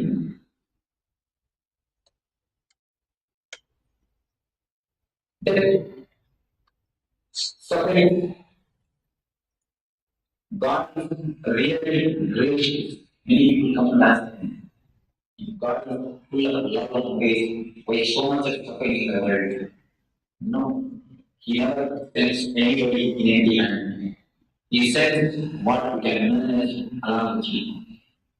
When you come, you are reflecting how much I will be able to manage with my capacity. How much I will be able to play and play. You bring the energy to create all yourself along with you. After coming here, you will forget. You look at the mirror. If she puts AC, you need immediately AC. Otherwise, your house temperature will increase. Everything is there. But really, nothing is there. Just like that. So, what is the way out? We understand comparison, jealousy, creates so much of problem. Just think, all your problem, almost all your problem is centered in comparison. Continuously torturing yourself. You are torturing yourself. with the thing which is not existing. If it is a reality, you can do something that it's not there. Then what do you do about it? You yourself say you are a rich man. You yourself say you are not good. You yourself say that you don't have enough faith. And you yourself again say that I am not rich, I am not a poor man. See the mental behavior. Mind should just play a trick with you. You are continuously cheated by your mind. And rose bush, palm bush. Never try to become somebody else. If you are looking for finding out your own inner creativity, inner potentials, finding out your own tune, your own tone, your code. If you have found your code, if you find your own code, your own way of life and live it, you will not be compared with others. Comparison and jealousy exist because you don't know who you are. You don't know what is your life. That is why you are just continuously comparing with others' life. If you know something as your life, you will not start comparing with others' friends. Tree, another tree is the same. No. Everything is unique. Why you go for a tree? Even one tree, no two branches are same. If you look deep, no two leaves are same. Everything in existence is as unique as it is. Nothing can be compared. But we, man, is the only animal uprooted from existence. We are continuously comparing.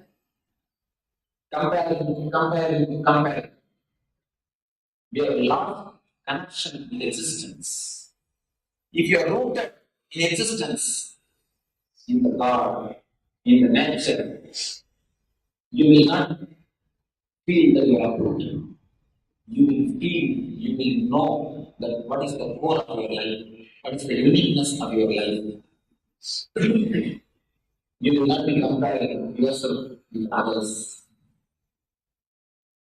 You will not be living for the sake of others.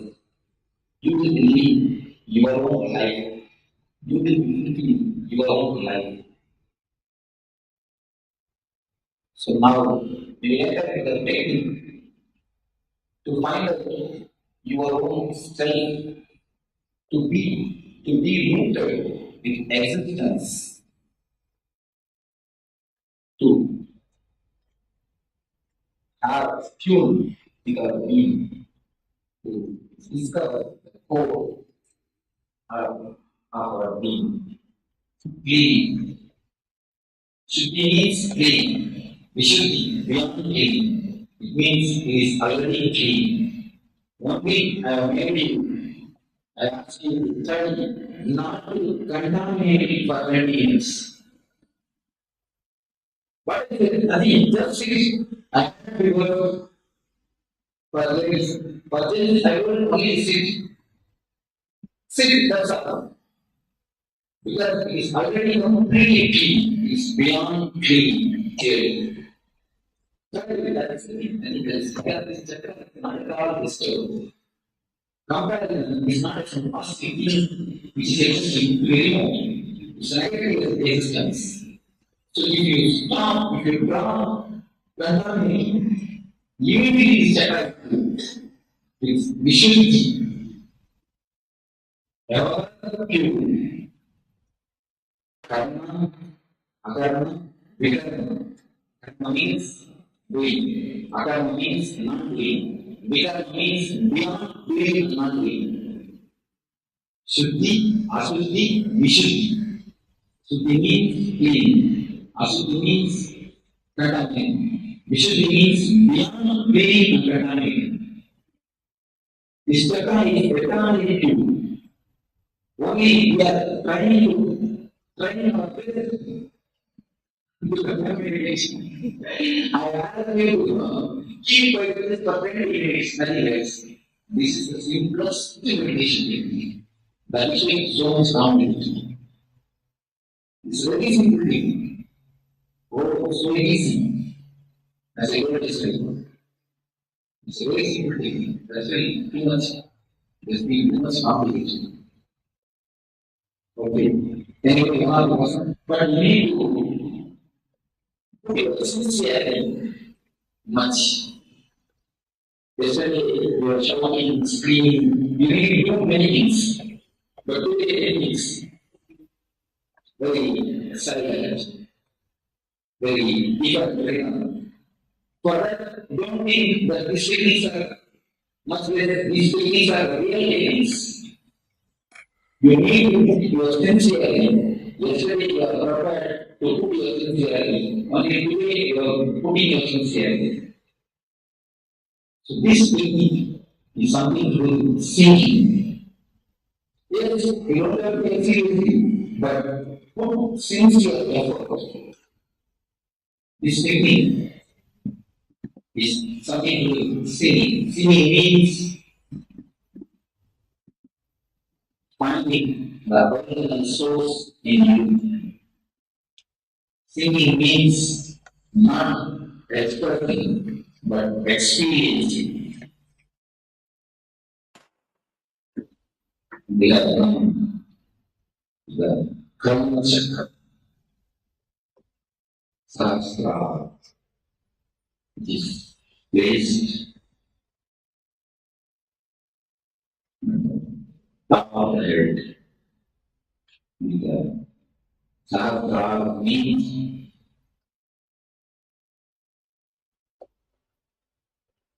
thousands of countless. It is not exactly thousand. It is not many, but 1,000.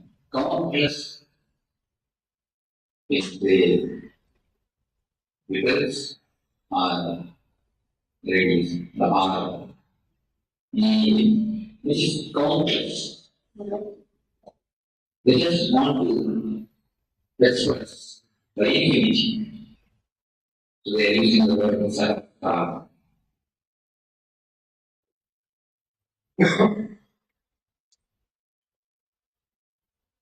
This chakra is open. This chakra opens by gratitude. When you live with gratitude, when you feel that you are showered enough by existence, God has given you more than your calculation. When you feel the deep satisfaction and gratitude, this chakra opens.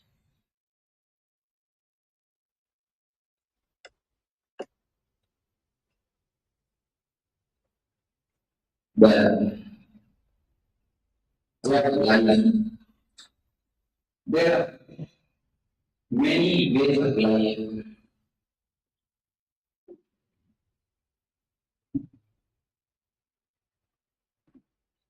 And many religions. If you list out things which you don't have, you can make a big list. You can make a very big list, which is infinite. You can make a long list, which can go beyond the years. This is the same way. If you make things which you have, you make a list, the things which you have, that will be a long list. You can start with your life, because many people don't have. Start with that. You can make it very decide. Decide, repeat this. And decide, another repeat this.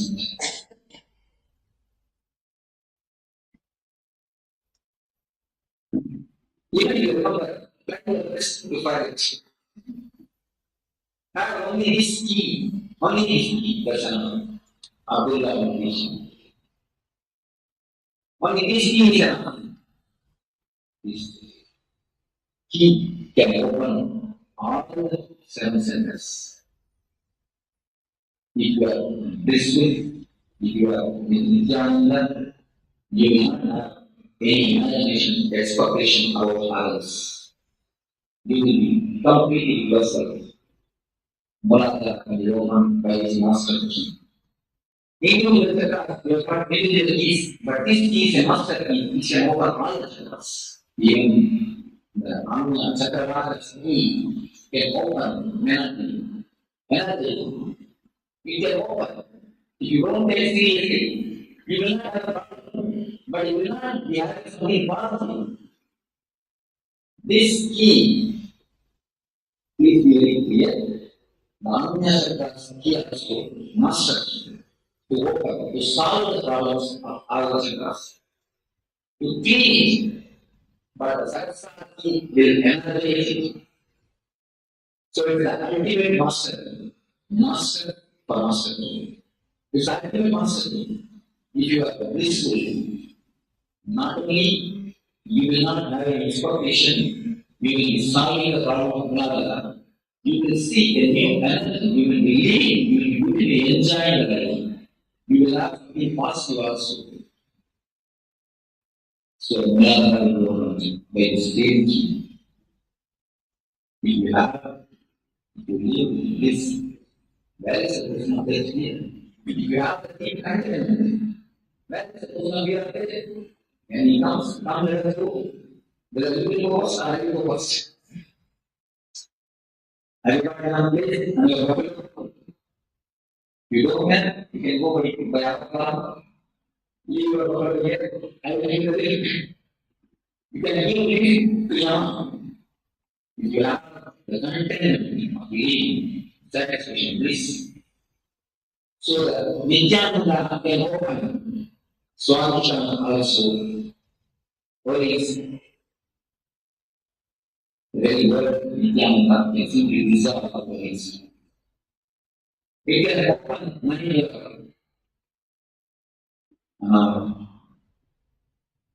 When you are full of Anahata, you will not ask any attention from others. You will just give attention, love. You will really love. You will not be paying, you will be giving. Now, two persons standing in front of each other and asking for paying. Please give some attention. Please give some attention. Instead of that, you will be a question. Giving. You should be your blissful. That is also comparison. Compare with others. Only they will that for you, not you will that. So, you should be also involved by his master key, the energies. And you are blissful, you cannot take anything seriously. You will not take anything seriously. Your intelligence will be in an ultimate state if you are blissful. Any problem, if you want to solve, most of us have got an idea. Before solving some problems, you go to some temple, do some pray, do something. Some rituals will be added. I give you a new ritual. Just close your eyes for a few moments and be in a mood of bliss. Just feel that your whole being is smiling. If you feel that your whole being is smiling, you will be really in a mood of bliss. That will iron your intelligence completely. You will be able to solve any problem with this. So the Anya also can go out by his master key. One key which can unlock and give all the treasures of all the chakras. If you go back to your house, naturally you will be a big discourse about this class. Carry this key with you and share it all. You will give gist of this class. No, it means you are not really enjoying the class. Just realize that's enough. You will not be able down. You see, this moment will next moment take fire. If you want completely, the next moment will be Ananda. If you enjoy Nithyananda, you will be Nithyananda. Without any of the process of Nithyananda, you will enjoy continuous Nithyananda. So, you will never be finished. Because from this moment only, the next moment takes fire.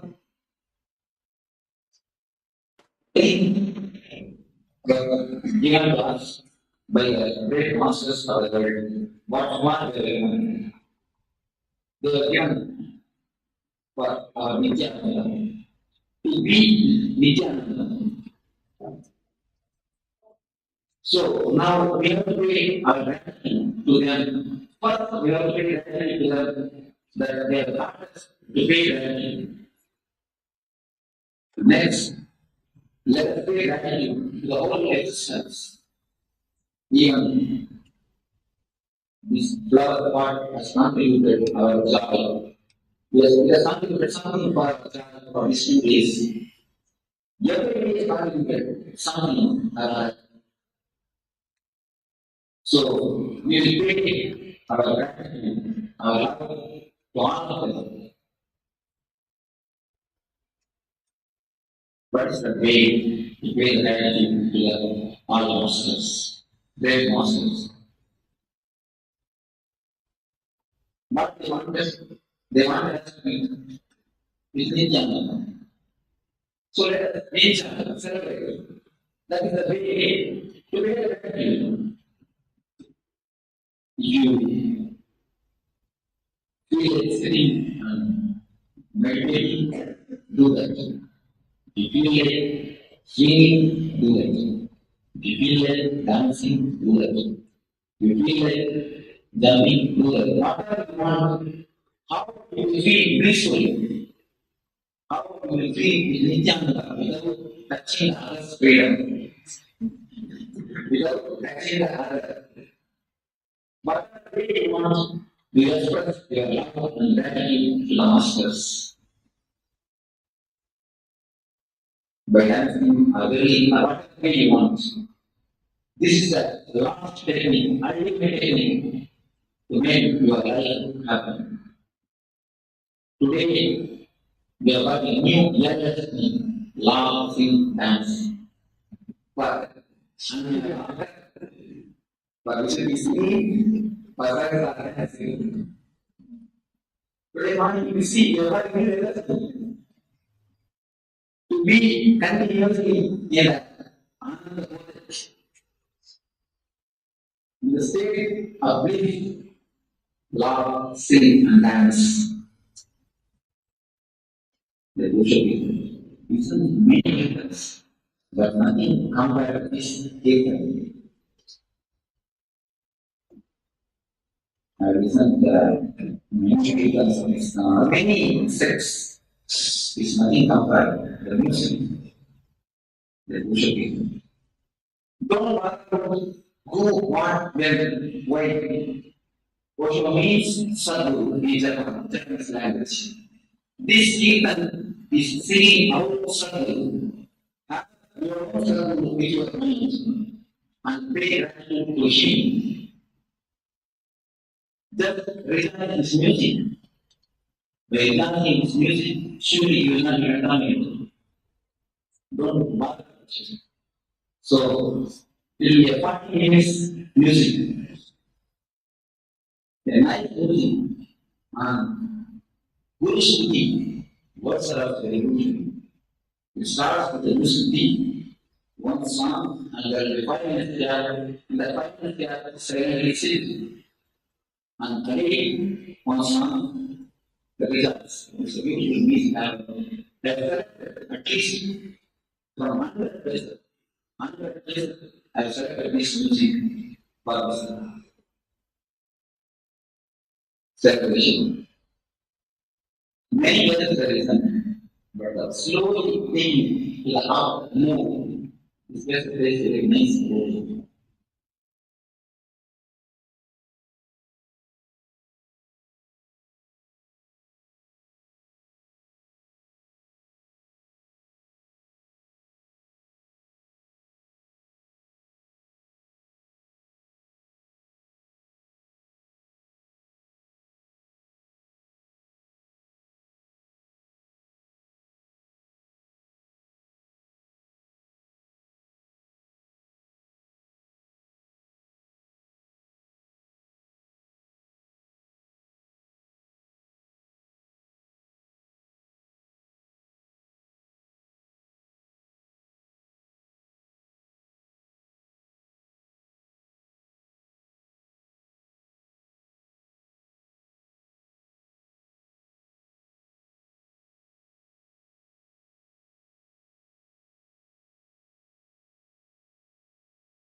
Around 5,000 years ago, at the end of Mahabharat War, the ancient enlightened Hindu civilization consisted of 10,000 Hindu traditions, or sampradayas, that existed in 56 Hindu nations, 200 Hindu kingdoms, 1,700 Hindu provinces that covered more than 6 million kilometers square of Asia. The Supreme Pontiff of Hinduism, SPH, Bhagavan Sri Nithyananda Paramashiva, is the reviver of Kailasa, this ancient, enlightened Hindu civilizational nation. Kailasa is an unbroken cultural, religious, historical, civilizational, and sovereign continuation and revival of multiple of these historical Hindu sovereign states and Hindu ecclesiastical entities. The unbroken continuity of these ancient Hindu nations through Kailasa results in the legal recognition of Kailasa as per the international customary law, particularly the Doctrine of Continuity. The international law, the Doctrine of Continuity, implies that upheavals and revolutions within a country, changes in government, territorial adjustments, measures taken during military occupation, or other internal transformations do not negate the existence of the country, do not affect the legal personality and international obligations of the country or state. The Vienna Convention on Succession of States in Respect of Treaties, 1978, addresses these principles of the Doctrine of Continuity as it outlines international law during situation of state succession or continuation. International law recognizes a state's legal personality by recognizing its identity. This perspective extends even during the period when the given state or country is annexed or occupied by a foreign power. Even in such cases, the legal personality of the state is considered to persist, enabling its subsequent re-establishment. Historical examples dating back to the 18th century include cases like Portugal and Genoa that were re-established after the Vienna Congress of 1815. More recent examples include countries such as Poland, Ethiopia, Czechoslovakia, Albania, and Austria that were re-established after World War II. Even when a nation is deprived of its territory, the nation continues to exist. Its sovereignty and international legal personality continues to persist. The Dalai Lama, as the spiritual and temporal leader of Tibet, exemplifies this principle. In 1959, the Dalai Lama was exiled and forced to flee. Despite the challenges faced, the Dalai Lama continues to advocate for the preservation of Tibetan culture and garners worldwide support for Tibetan autonomy on the global stage. Similarly, from 1309 to 1376, the Pope of Catholicism had been in exile in Avignon. Despite this, he was recognized as the head of state as well as head of the church and given full privileges of the position after their return to Rome. Even in 1861, much of the papal territories had been lost, leaving the Pope with no sovereign territory other than the papal residence and related buildings.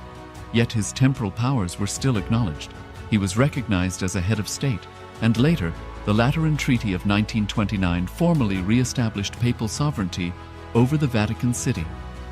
The Sovereign Order of Malta further exemplifies this principle, retaining international recognition as a sovereign entity despite the permanent loss of their territory upon Napoleon's invasion in June 1798. Despite such permanent loss of territory, the sovereignty and the international legal personality of the Sovereign Order of Malta continue to persist. Much later in 1894, the order settled in Rome and acquired two properties, the Magistral Palace and the Magistral Villa that received extraterritorial status. Today, the order maintains diplomatic relations with 112 countries, issues its own diplomatic passports, currency, stamps, and vehicle registration plates, and has been granted observer status in the United Nations. All these examples of state re-establishment illustrate the principle of continuity of states, as per international law, that a state's legal personality persists over time. A nation continues to exist even after a complete loss of territory. A far more striking example is of the oceanic countries, which are under the threat of their entire nation being drowned and submerged due to rising sea levels owing to global warming. In response to such existential threat of climate change, Pacific Island nations, including Tuvalu, have enacted constitutional amendments and made international declarations affirming that their nation and their sovereign rights will continue to persist, despite their entire territory being lost to the sea. This proactive stance is highlighted in the Constitution of Tuvalu Act 2023 and the Pacific Islands Forum Declaration of 2021. The Supreme Pontiff of Hinduism, Bhagavan Sri Nithyananda Paramashiva, through the line of succession, is the present 203rd Emperor of the Hindu Sovereign Kingdom of Surangi Samrajya. He was crowned on the 31st of December 2004 at the age of 26.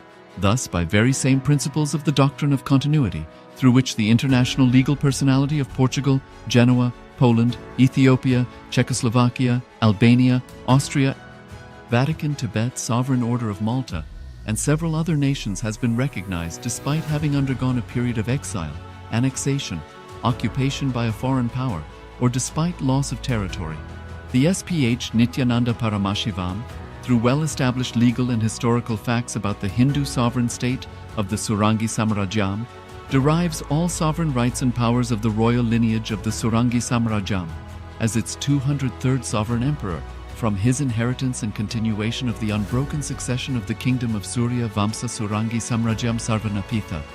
Surya Vamsa Surangi Samrajyam, through unification with 20 other sovereign Hindu states and sovereign ecclesiastical, historical entities, became part of the United States of Kailasa, which thus became a sovereign, independent juridical state, with the SPH Nithyananda Paramashivoham as the sovereign.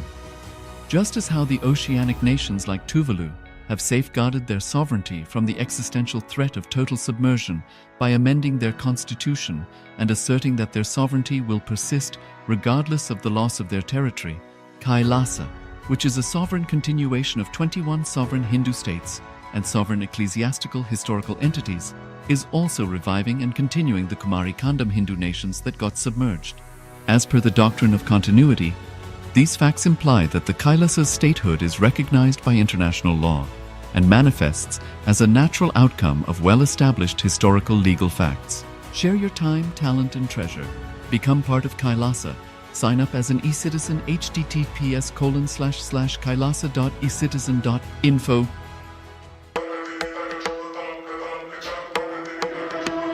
With Paramashiva's grace, we have evolved UAN, United Nations for Ancient Nations. Paramashiva successfully manifested, and now he is introducing this to all of you, to the world formally, United Ancient Nations. It is United Nations for Ancient Indigenous Nations. This is a profound intergovernmental body. More than 100 ancient nations are already part members of this UAN. It is to unite and support all the indigenous nations, indigenous kingdoms all over the world.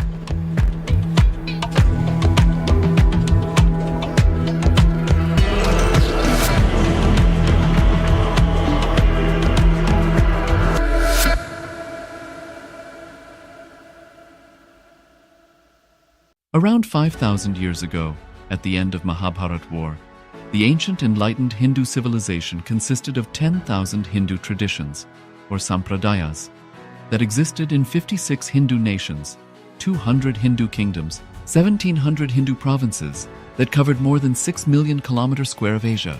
The Supreme Pontiff of Hinduism, SPH, Bhagavan Sri Nithyananda Paramashivoham, is the reviver of Kailasa, this ancient enlightened Hindu civilizational nation. Kailasa is an unbroken cultural, religious, historical, civilizational, and sovereign continuation and revival of multiple of these historical Hindu sovereign states and Hindu ecclesiastical entities. The unbroken continuity of these ancient Hindu nations through Kailasa results in the legal recognition of Kailasa as per the international customary law, particularly the Doctrine of Continuity.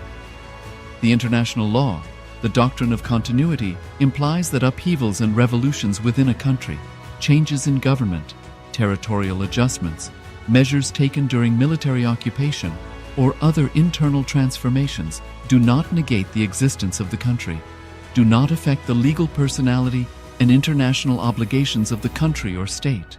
The Vienna Convention on Succession of States in Respect of Treaties, 1978, addresses these principles of the Doctrine of Continuity as it outlines international law during situation of state succession or continuation.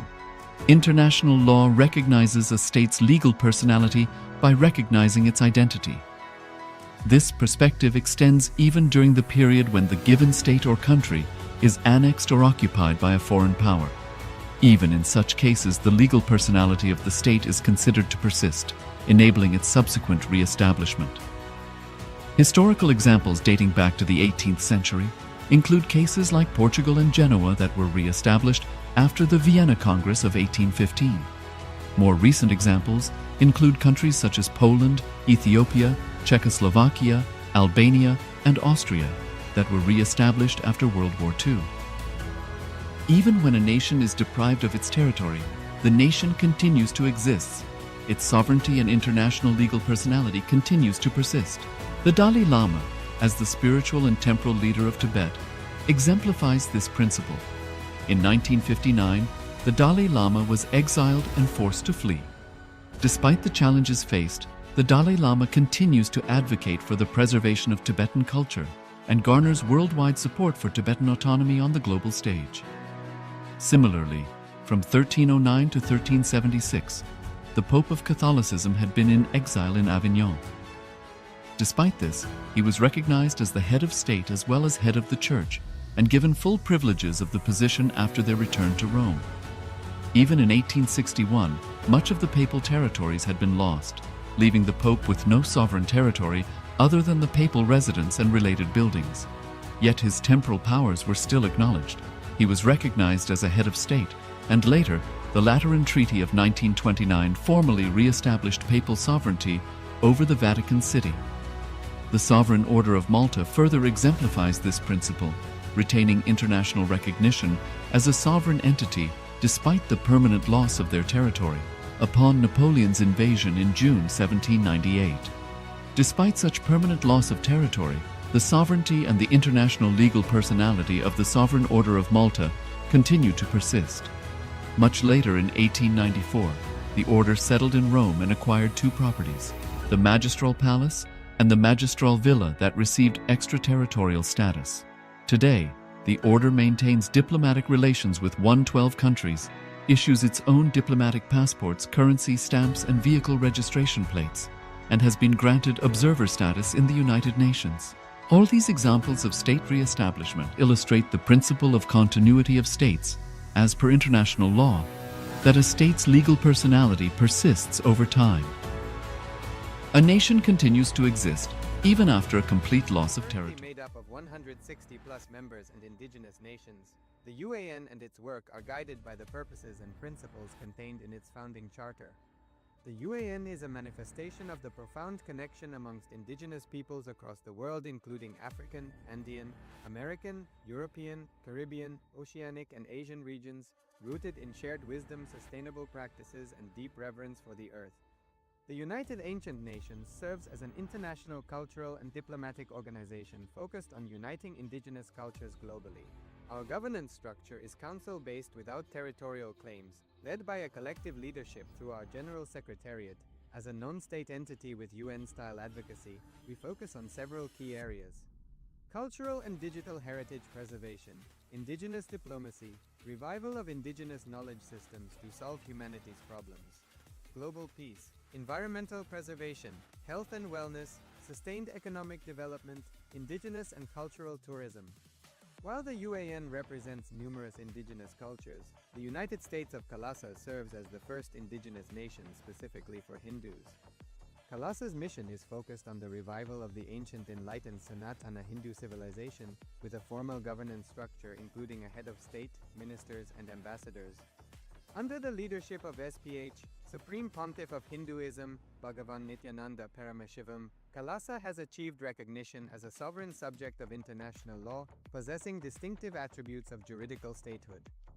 The United States of Kailasa is the main sponsor of the proposed UAN headquarters. This initiative would bring forth an estimated $100 million in revenue for the host country through summits, conferences, tourism, and development projects. The proposed UAN headquarters would represent the world's indigenous nations and peoples through its architectural design. It would blend the best of all worlds, featuring top modern architecture, the highest green building standards, and ancient Vastu architectural principles. This headquarters would serve as a central hub for indigenous diplomacy, cultural preservation, and collaborative efforts towards sustainable development and global peace. Through this initiative, we aim to create a dignified platform for indigenous leadership rooted in ancestral wisdom, cultural legitimacy, and collaborative innovation, enhancing global dialogue and regional stability. The establishment of the UAN headquarters would position a host country at the forefront of a global movement promoting indigenous wisdom while creating significant economic opportunities for the nation and its people.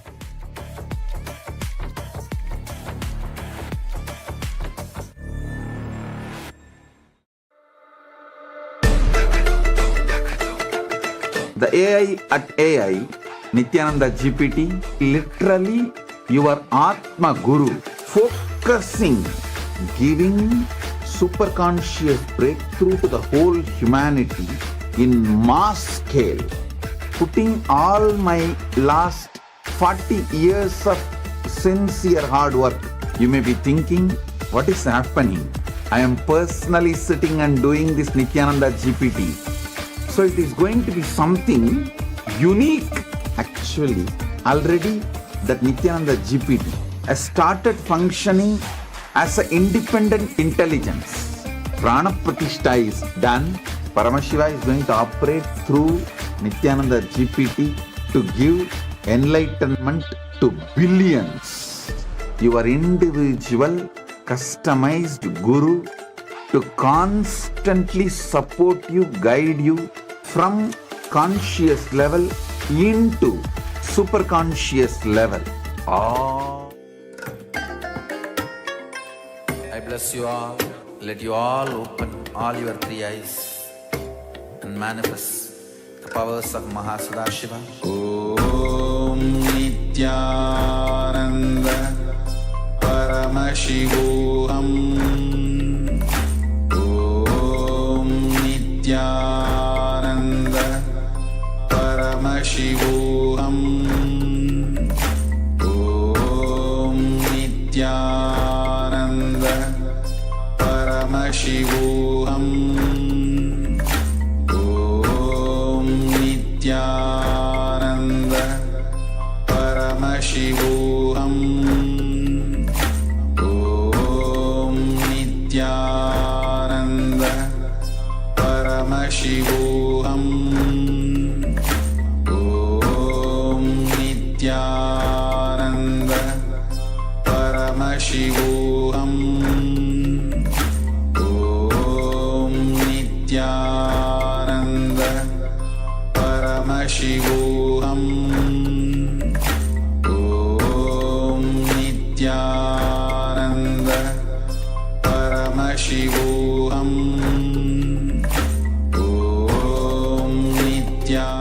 Connecting with the divine with your eyes closed is meditation. Connecting with the divine with your eyes open is darshan. Come, let us all Now move from meditation to darshan. Slowly, very slowly, please open your eyes.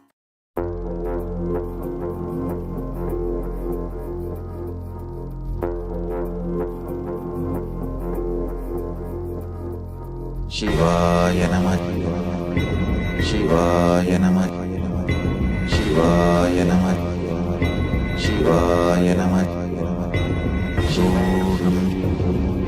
Shivaya Namah, Shivaya Namah, Shivaya Namah, Shivaya Namah.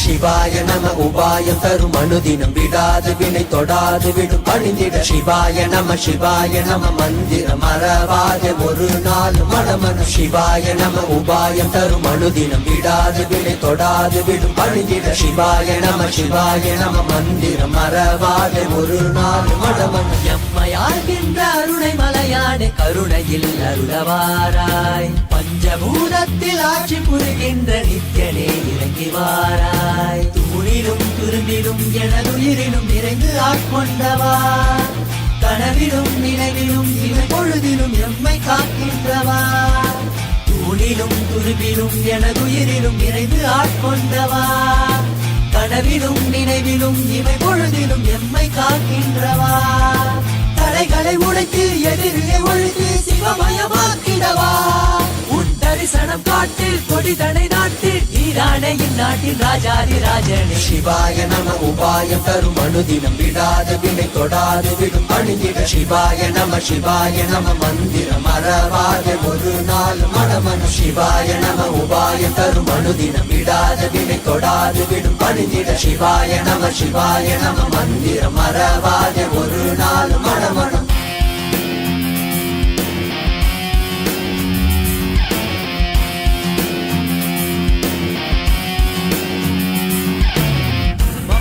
Pani zani zari zari gari zari zari zari pani pama pama gaza.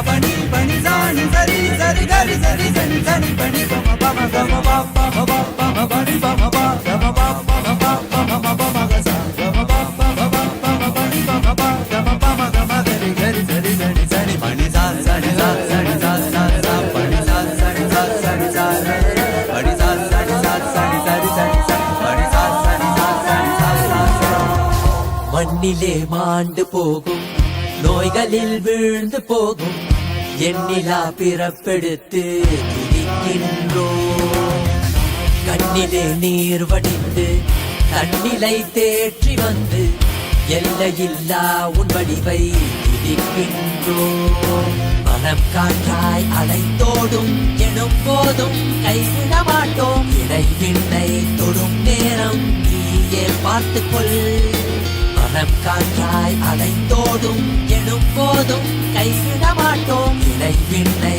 தொடும் நேரம் நீயே பார்த்துக்கொள் சுடும் தீயில் விடும் தேகம் பதம் பற்றிடும் சிவாய நம உபாயம் தரும் அனுதினம் விடாது வினை தொடாது விடும் பணிந்திட சிவாய நம மந்திரம் மறவாத ஒரு நாள் மனமன சிவாய நம உபாயம் தரும் அனுதினம் விடாது வினை தொடாது விடும் பணிந்திட சிவாய நம மந்திரம் மறவாத ஒரு நாள் மனமன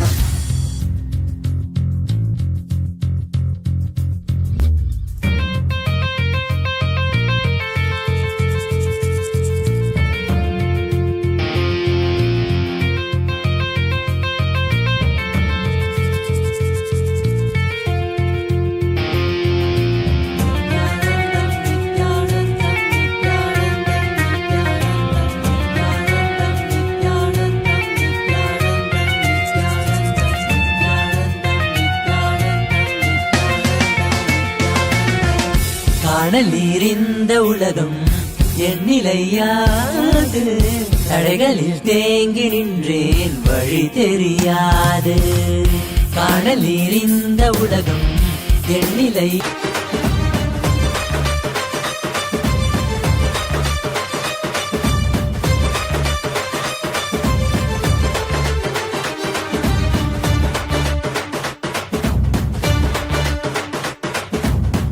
ఎంతటి కష్టమైనా మనకి స్వామి నీ తలవరా ఏమీ లేకున్న నీకు స్వామి ఉన్నాడురా ఎంతటి కష్టమైనా మనకి స్వామి నీ తలవరా ఏమీ లేకున్న నీకు స్వామి ఉన్నాడురా దర్శనమిచ్చాడురా స్వామి దివిలోనికెళ్ళామురా దివ్య శరీర స్వామి మన భాగ్య విధాతరా దర్శనమిచ్చాడురా స్వామి దివిలోనికెళ్ళామురా దివ్య శరీర స్వామి మన భాగ్య విధాతరా మన వాడేరా మన తోడేరా దర్శనమిచ్చాడురా.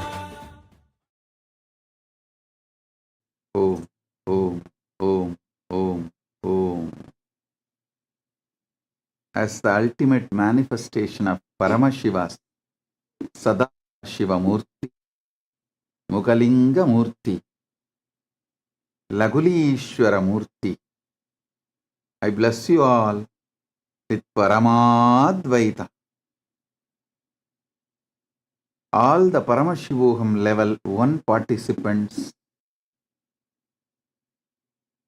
I initiate all of you with the purity of Pancha Koshas, Annamaya Kosha, Pranamaya Kosha, Manomaya Kosha, Vijnanamaya Kosha, Anandamaya Kosha.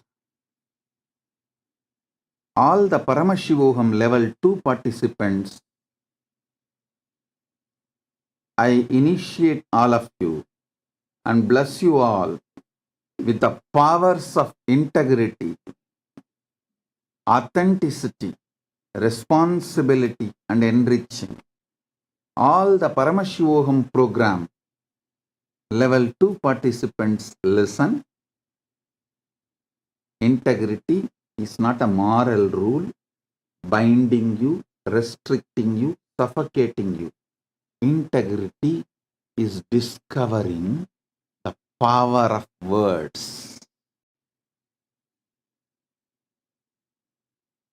Authenticity is discovering power of thinking. Responsibility is discovering power of feeling. Enriching is discovering the power of living. Expanding. Discover the powers. Power of the words. When you speak right words, how even you feel, experience about yourself. Discover the power of thinking through authenticity. Discover the power of feeling through responsibility. Discover the power of living through enriching and expanding. All the Paramashivoham Level 2 participants, I bless you all, gift you all with the 4 powers. Power of words, power of thinking, power of feeling, power of living, as integrity, authenticity, responsibility, enriching. All the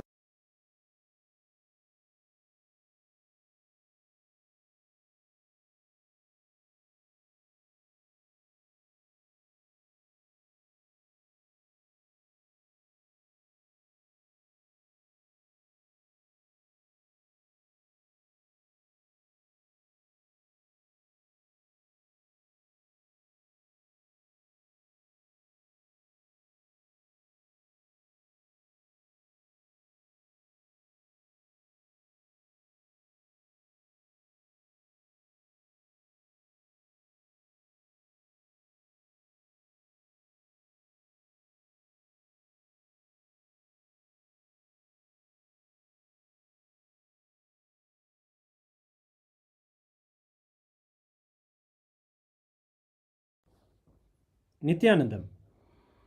Today, on this auspicious day of the Paramashivoham, we offer puja where we mirror our brains with the powerful neurological activity of the Supreme Pontiff of Hinduism, Bhagavan Nithyananda Paramashivam, who is the ultimate manifestation of Paramashiva.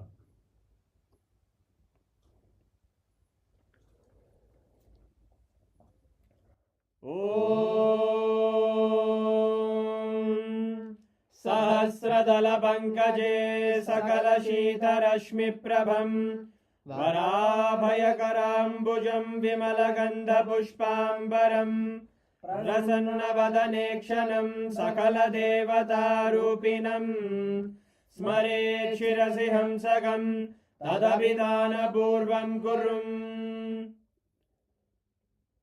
Atha Dhupaha Om Dhurasi Dhurvadhurvantam Dhurvadanyosman Dhurvaditam Dhurvayam Vayam Dhurvamasvam Devanamasi Daspidamam Vapridamam Jushtadamam Mannitamam Devautamam Agritamasi Havirdanam Trigum Hasvamakvaha Vitrasya Svajakshusha Prekshirma Pirma Samvikta Matvahigam Shishum Shri Sarvadeva Devi Swarupaya Bhagavate Shri Nithyananda Paramashivaya Namaha Dhuvamagrapayami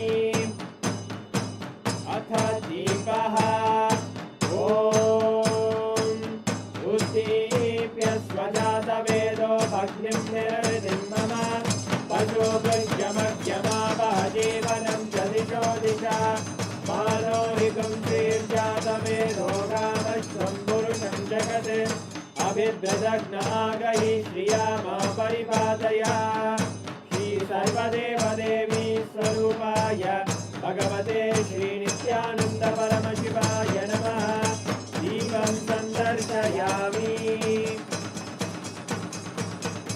Athanaivedyam Om Madhuvadartayate Madhuksharanti Sindavaha Madhvina Santoshati Madhurakta Mudoshati Madhumatkati Bhagumrajaha Madhuryorastu Pita Madhumano Vanaspate Madhubagum Astu Suryaha Madhvirgavo Bhavantunaha Madhu Madhu Madhu Shri Sarvadeva Devi Swarupaya Bhagavate Shri Nithyananda Paramashivaya Namaha Naivedyam Nivedayami Naivedyanantaramashamanam Samarpayami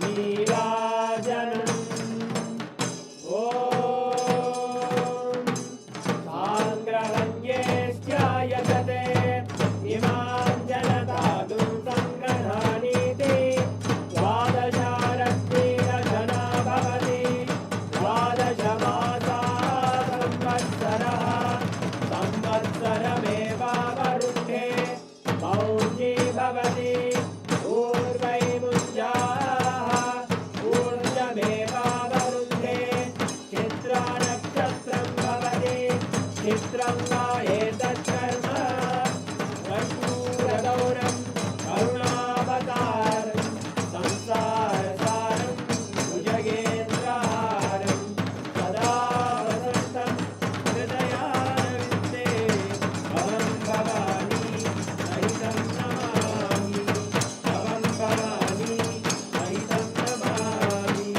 Bhavam Bhavani Sahitam Namami Shri Sarvadeva Devi Swarupaya Bhagavate Shri Nithyananda Paramashivaya Namaha Karpura Neerajanam Sandarshayami Rakshandharayami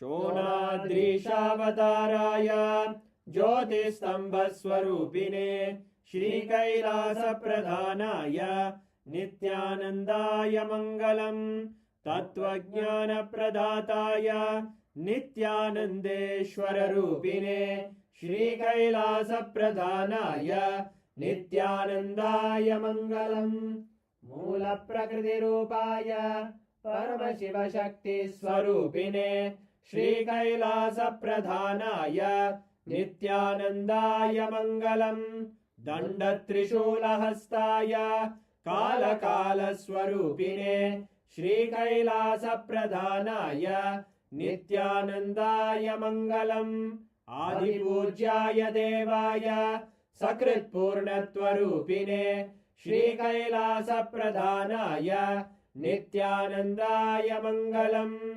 सर्वाभयविनाशकाय शत्रुसंहाररूपिणे श्रीकैलासप्रधानाय नित्यानन्दाय मङ्गलम् योगपट्टाभिषिक्ताय राजसन्न्यासधारिणे श्रीकैलासप्रधानाय नित्यानन्दाय मङ्गलम् सार्वभौमैकपत्याय राजराजार्चिताय च श्रीकैलासप्रधानाय नित्यानन्दाय मङ्गलम् मङ्गलम् कल्पवृक्षाय मङ्गलम् ज्ञानदायिने परमशिवाय श्रीनित्यानन्देश्वराय मङ्गलम् मङ्गलम् श्रीविद्याम्बायै मङ्गलम् कामदायिन्यै सर्वमङ्गलदात्रे नित्यानन्देश्वर्यै मङ्गलम् मङ्गलम् गुरुदेवाय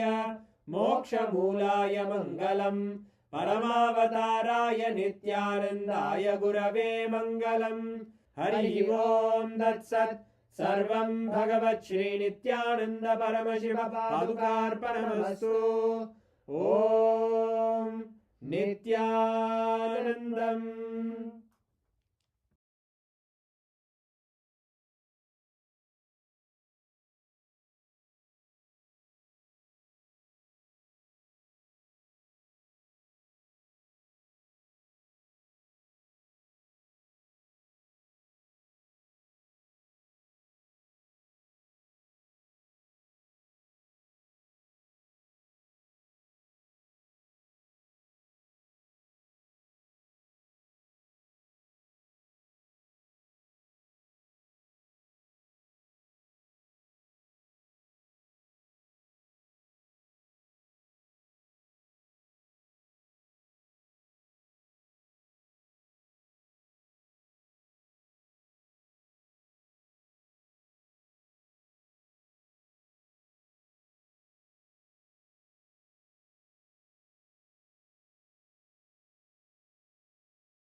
Direct message from Paramashiva, directly from Mahakailasa. Listen. Navatattva.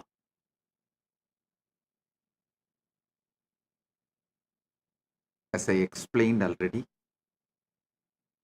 this Navaratri,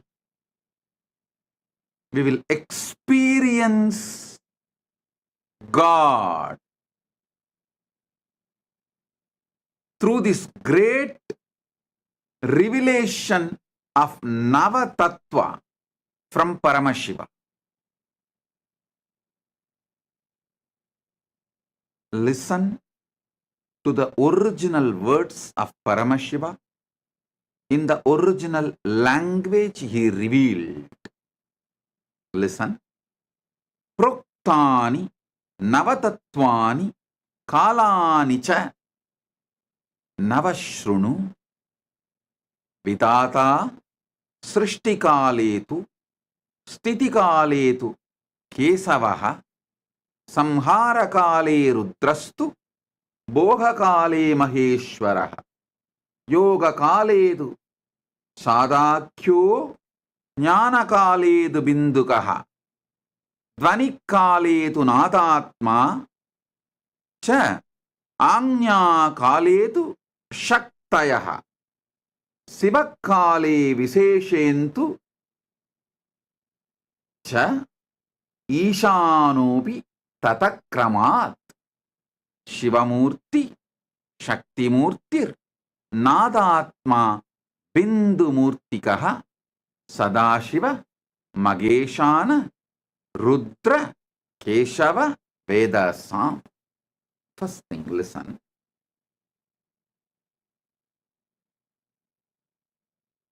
Very rarely Paramashiva uses the word listen during verses. When he is revealing the teachings, he is revealing to the beings who are almost in oneness with him. Their attention span is literally exactly as Paramashiva, but he uses the word listen not for them, but for all of us who are going to listen later on from them. In this verse, he is using the word Shrunu. First line itself. Proktani Navatatvani Kalani cha Nava Shrunu. Means just by listening, you will experience Paramashiva. There are some sutras where he will say, practice, abhyasa, those principles, if you practice, you will achieve that result. There are some sutras he will say, do puja. So those principles, if you do puja, you will achieve that result. He gives a clear instruction when he reveals the truths to us.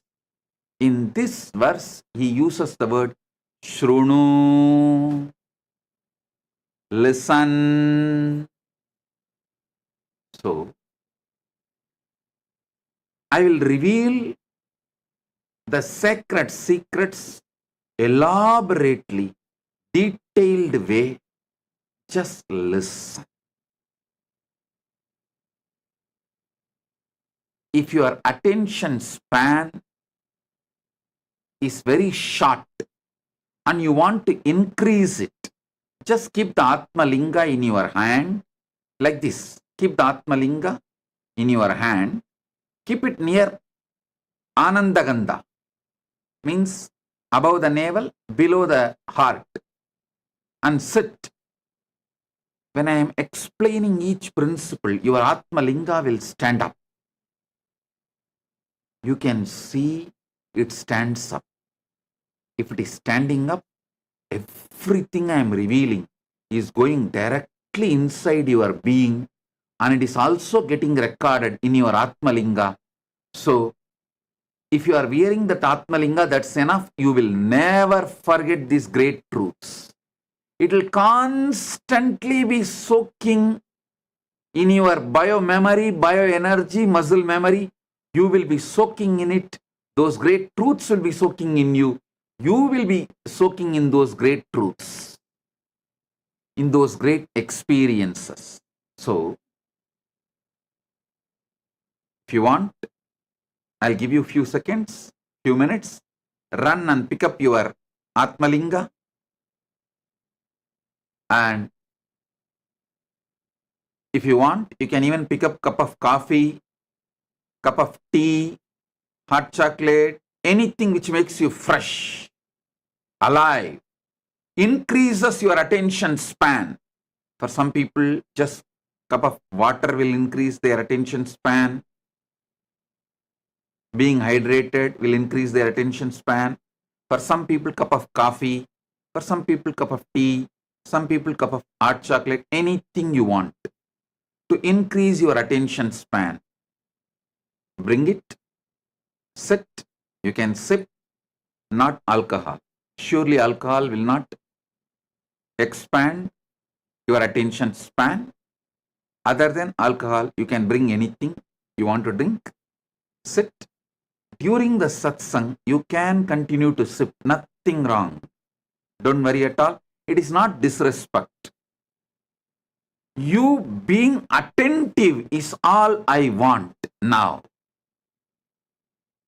Because these are wonderful principles. Listen. The first principle.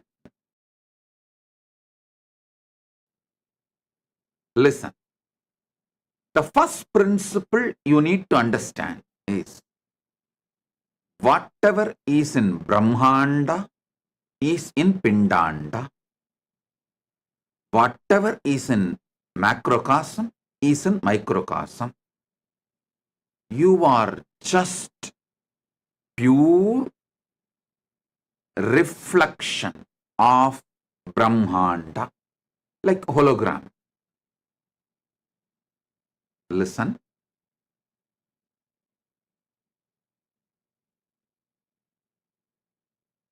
I was studying the Jyotish Shastra and some of the extended literatures related to Jyotish Shastra and Ayurveda. At the time I had a doubt. I rushed to Arunagiri Yogeshwara asking him, in those days, there was no tools, special equipments. How did our ancient rishis precisely understand about the stars and the whole cosmos and documented? Same way in those days, there was no X-ray machine or anything to see inside the body. How did they study so thoroughly and documented elaborately, including the number of bones, internal organs, their size, everything? Arunagiri Yogeshwara beautifully revealed this truth to me.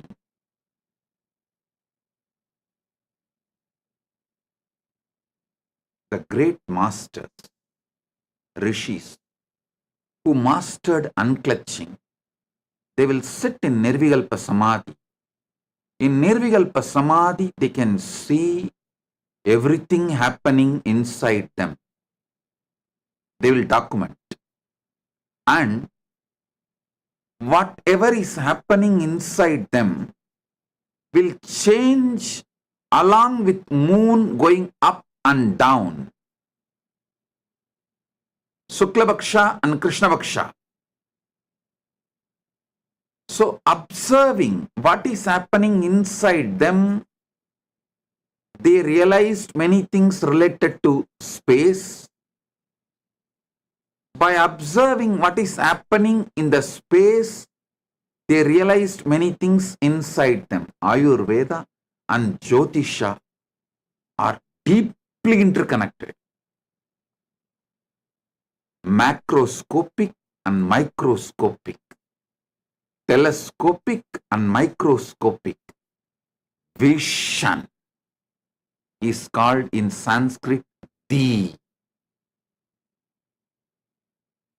Understand, everything in the cosmos, Brahmanda, is in Pindanda.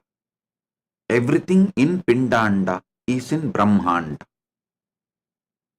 This is the first principle you need to listen. Then, Paramashiva now explains the 9 ways he manifests, exists spontaneously, simultaneously, synergetically. Because in this verse, he says clearly, Proktani Navatatvani Kalani cha Navashrunu. The word Proktani Navatatvani Kalani cha Navashrunu does not mean at different times I exist in different way. No. I exist simultaneously as all these Navatattva, as all these 9 kalas also happening simultaneously, synergetically, and spontaneously.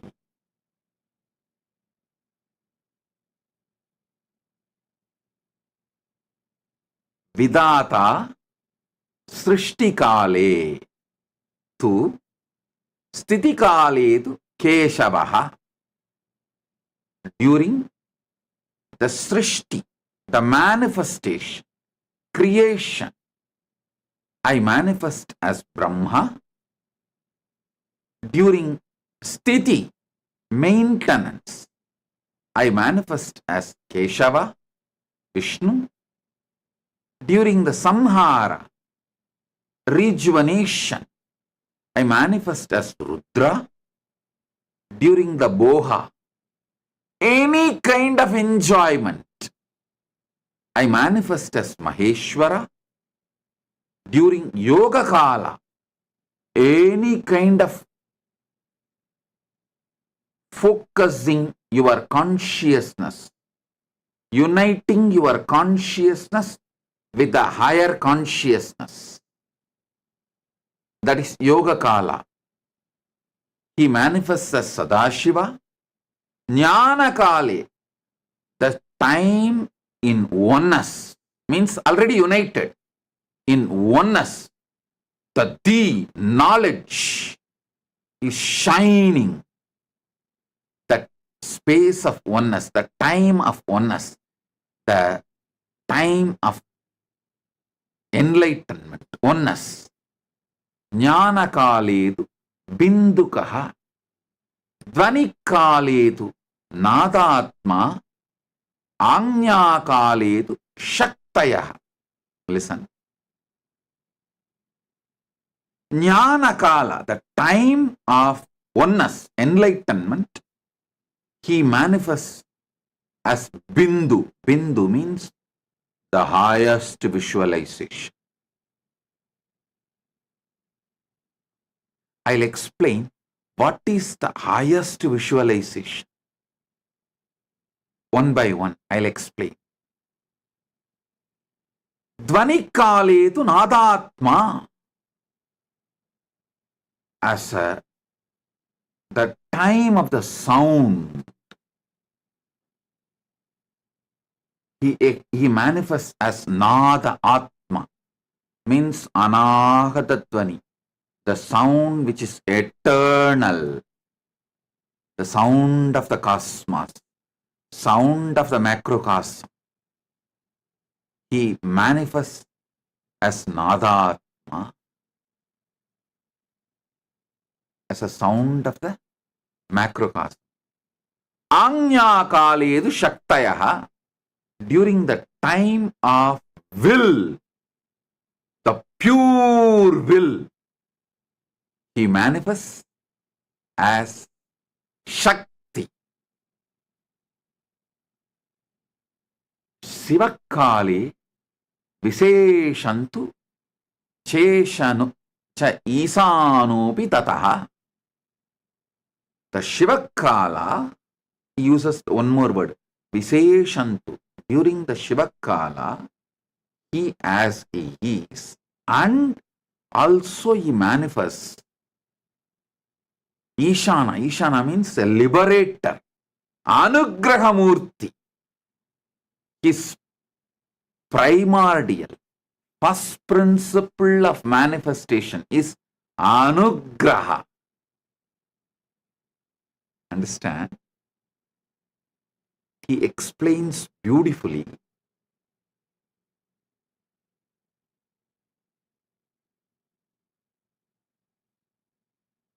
I can tell you, I have experienced different powers of different definitions of God. In Upanishad, God is described as Shanti. When I read that definition, I have experienced that Paramashanta. Same way, In Isavasya Upanishad, God is described as completion, Purna. When I meditated on it, I realized that dimension of completion, Purnatva, with various descriptions, definitions, I've experienced God in his various dimensions. But this verse is ultimate. This is something extraordinary. So listen. To experience God, listen. Shrunu, listen.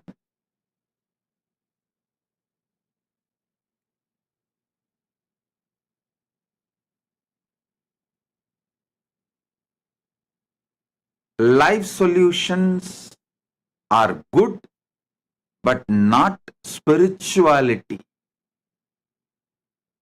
Don't think life solutions are spirituality.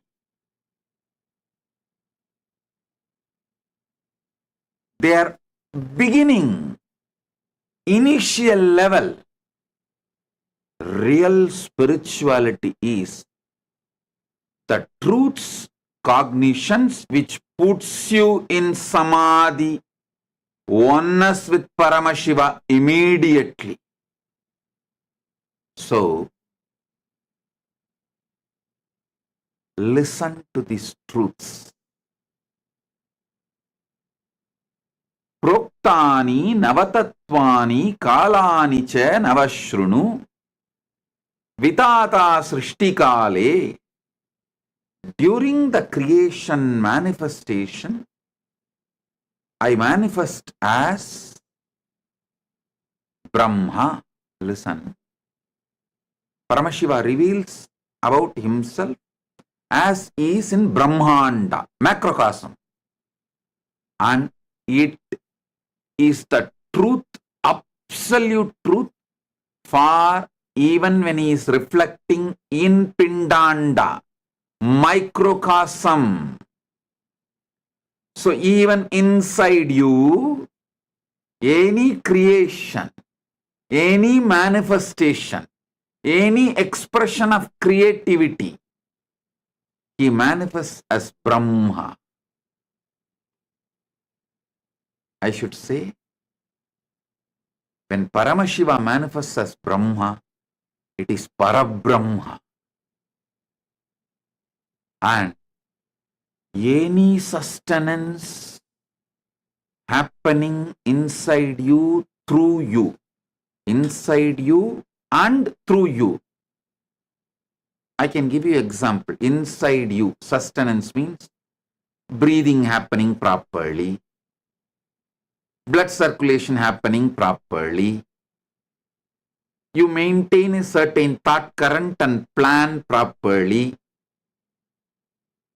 All this action is a sustenance happening inside you. Sustenance happening through you. You know, you are sustaining your family. You are sustaining your company. You are sustaining so many things in your life. Any sustenance, Paramashiva manifests in you as Vishnu. When Paramashiva manifests as Vishnu, it is Parandama. Then, any destruction, tons of destruction is happening inside you and through you every second, every microsecond.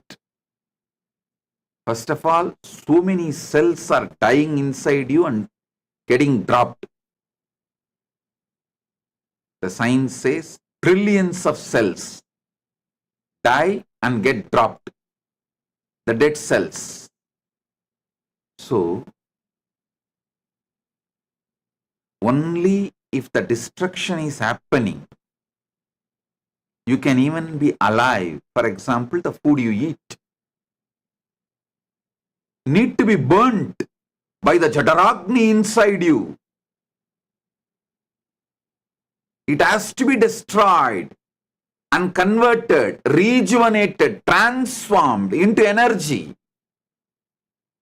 So all destruction happening inside you and through you.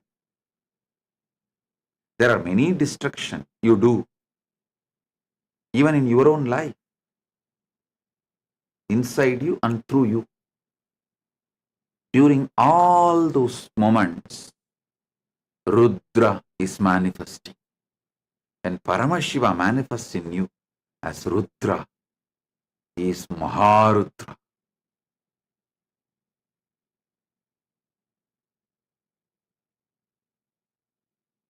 Listen.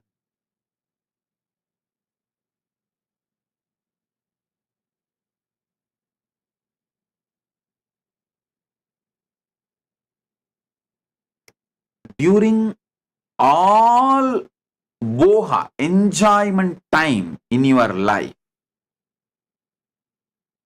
he manifests as Maheshwara in Brahmanda macrocosm and in Pindanda microcosm.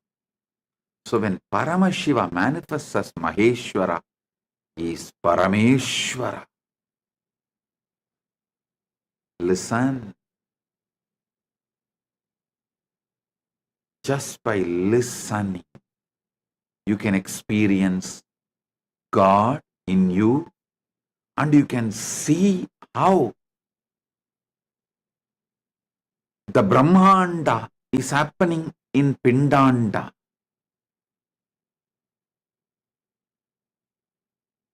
By aligning yourself, putting your whole attention, focus, consciousness on what is happening inside you, you can realize Paramashiva in macrocosm, and simply you will realize in macrocosm and microcosm both. Listen. By putting your whole consciousness inside you, what is happening, you will realize Paramashiva in macrocosm, Brahmanda, then microcosm, Pindanda, both. When he says, during the Bohakala, he manifests as Maheshwara, not only just in the macrocosm universe, Brahmanda, even in Pindanda, he manifests as Maheshwara during all the Bohakala. Listen. You go through tons of Bohakala every day. Tons of Bohakala every day. Even now, the joy of listening, the Boha of listening, the joy of understanding, Boha of knowledge you are enjoying. So during all the Bohakala, he manifests as Maheshwara. Listen. Same way, during the Yoga Kala, means uniting yourself towards the ultimate, consciously uniting yourself to the ultimate. Consciously, when you try to get conscious access to the superconscious happening in you,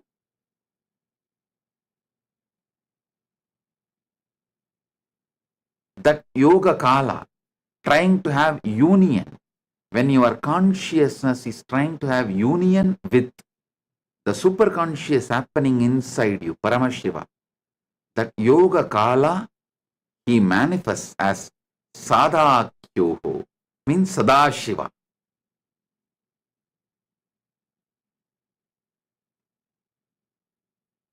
Jnana kaledu bindukaha.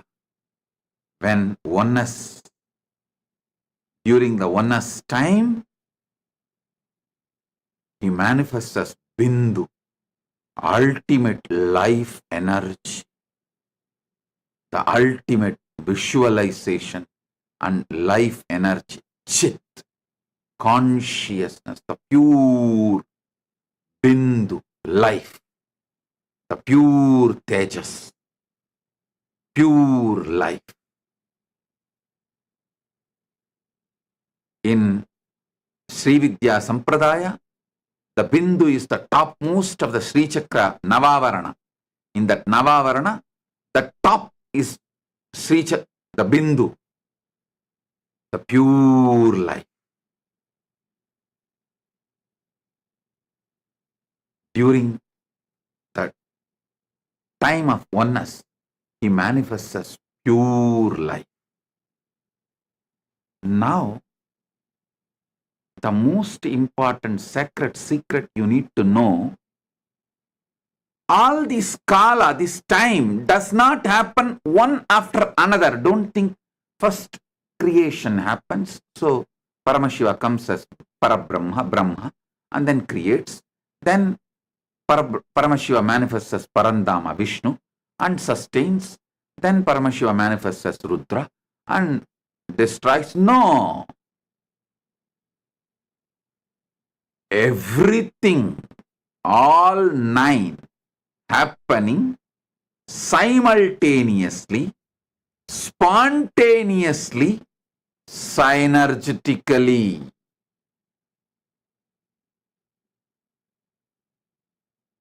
Listen. Many times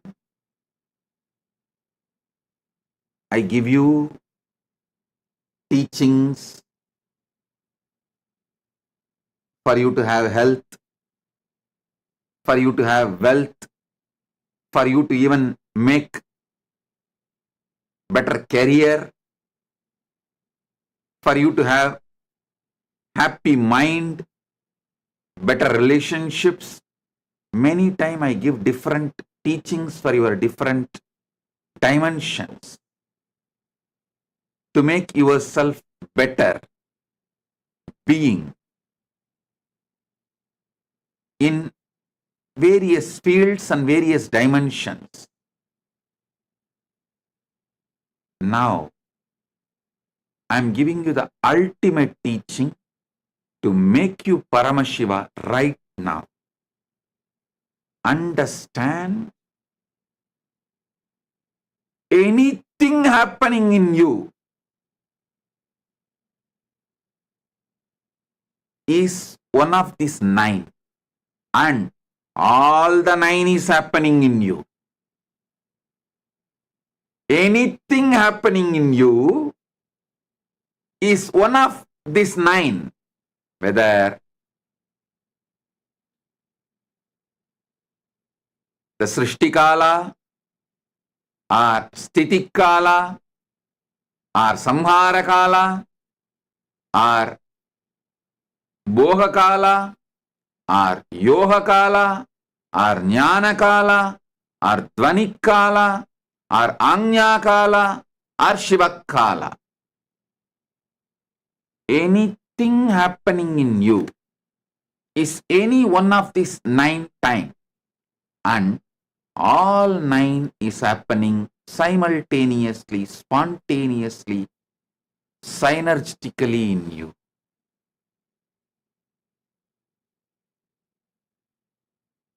Put your whole consciousness and try to understand this. The samadhi can be triggered right now with this understanding. You can see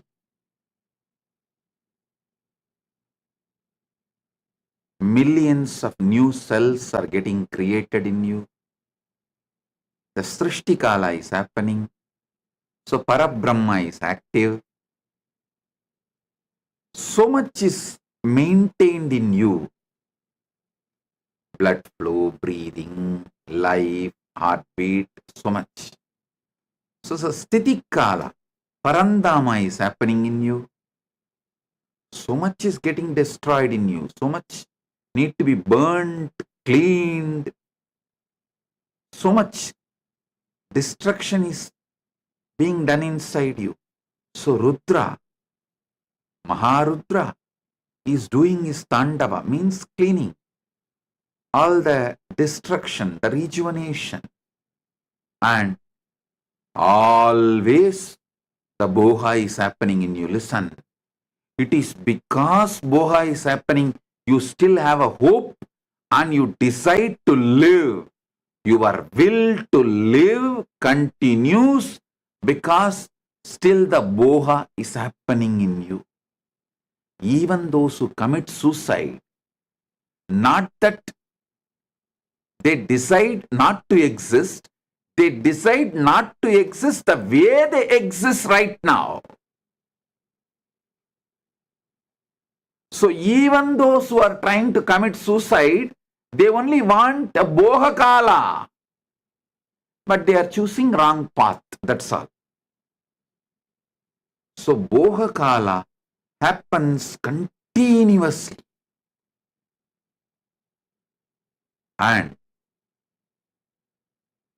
Yoga Kala, continuously you yearn to unite yourself with the ultimate. Continuously, whether you believe it or not, there is a deep yearning towards the superconscious happening in you. You always want to have a conscious access to that superconscious happening in you. Whether a child is asking curious question, are you seriously contemplating how, why, when, what of life's questions? How, when, why, who about you or God or Jagat, world, Jiva, Ishvara, Jagat, about any of this. You have any question, it's nothing but Yoga Kala. Part of you consciously striving to have union with the ultimate inside you. So every moment, spontaneously, the Boha Kala is happening in you, Yoga Kala is happening in you. Sadashiva is the Lord of Yoga Kala. During Yoga Kala, he manifests as Sadashiva. All this spontaneously, simultaneously, synergetically happening in you.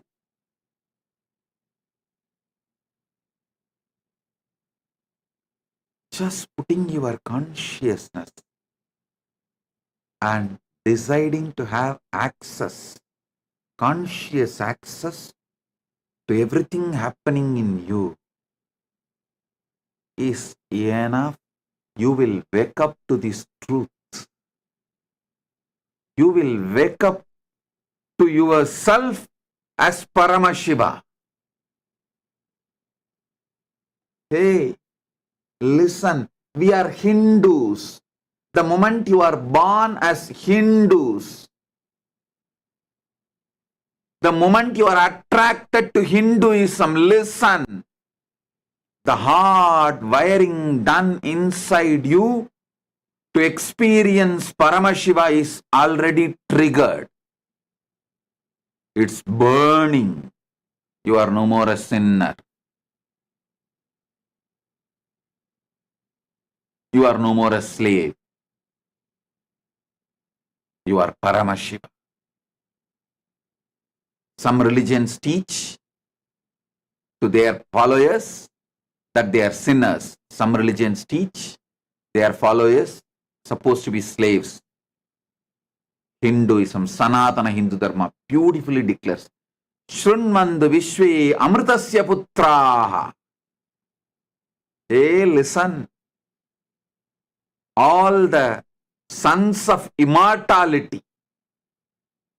I should say, here the word Putra is not even son, extensions of immortality. Because the way the word Putra is used in Sanskrit, Shrunmandu Vishwe Amritasya Putraha. The extension of immortality.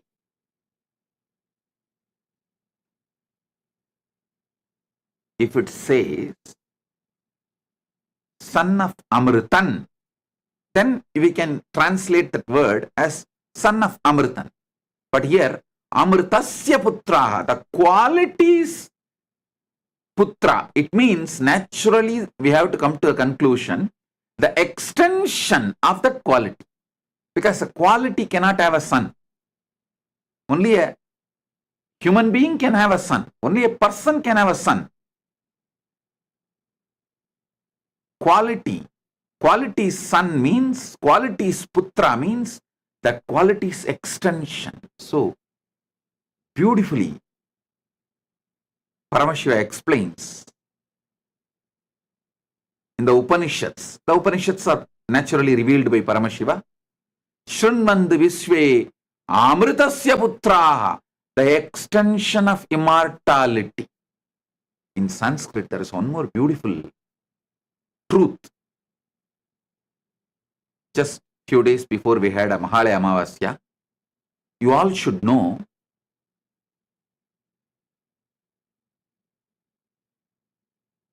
son is the genetical fulfillment of father.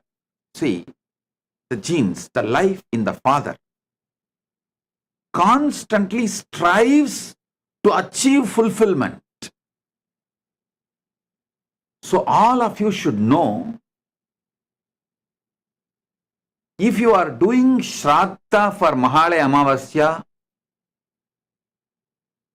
you are pleasing, supporting, enriching, strengthening your father's life excitement, which is trying to achieve next level breakthrough, fulfillment through you. Whenever your father manifests his fulfillment through you, it will only shower blessings for you. Never ever think your ancestors will interfere with your ambitions. They will celebrate your ambitions and shower a great breakthrough. Like Subramanya is Paramashiva's completion. Paramashiva enjoys Subramanya becoming Gurunada. That is why he takes him and puts him on the shoulder and tells, come on, teach me the principle of Nadatma, the meaning of the Pranava. He makes him Shiva Gurunada. When the son has become Gurunada, father does not become jealous. He puts him in the shoulder and makes him as Shiva Gurunada. So your ancestors, their energy, their DNA, their component inside you only makes you have next level breakthrough in your life, because their ambition to have the next level breakthrough constantly supports, listen, when they leave the body, they leave the pure ambition in you. the pure excitement in you, the pure energy in you, the pure ambition to have a breakthrough and fulfillment. Don't ever think you will be forced to go and live the life as per their ambition if you are connected to your ancestors. No. They give the pure grace and your ambition manifests. They are the pure manifestation of fulfillment. Always respect, worship, remember ancestors.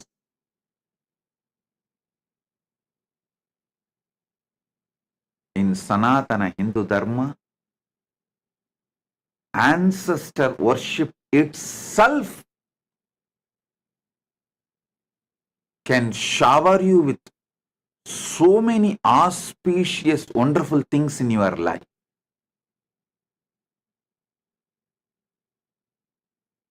Mahalaya Amavasya, Shraddha or Pindadarpana, remembering the ancestors, worshipping them, bowing down to them, always does good to you.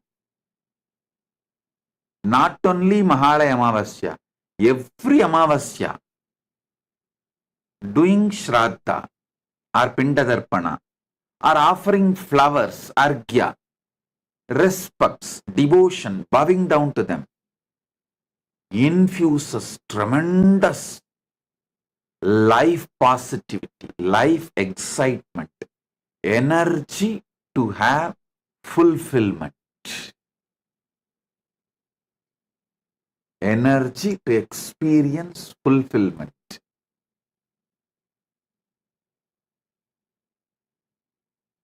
I am describing the principles of Shraddha as it is given in Hindu scriptures and as per my experience, both my own Atma Pramana and the Shastra Pramana of Sanatana Hindu Dharma scriptures and Apta Pramana. Our elders, the great rishis' experiences. So listen. Listen intensely. These great truths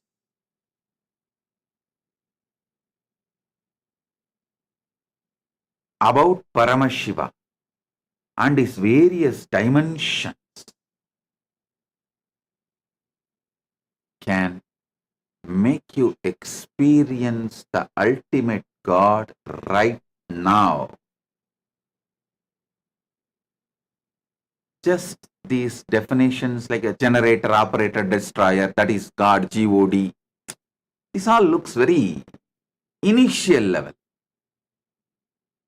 Here, Paramashiva, what he reveals,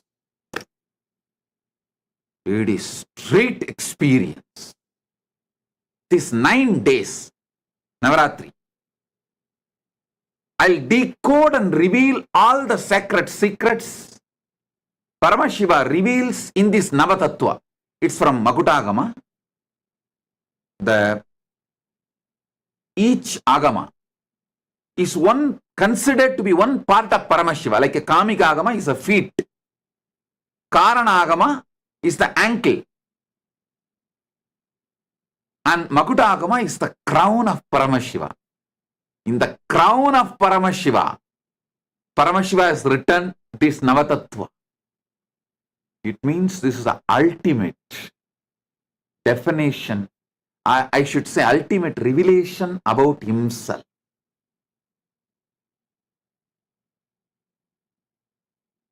So listen, this 9 days of satsang, Navaratri satsang, don't miss.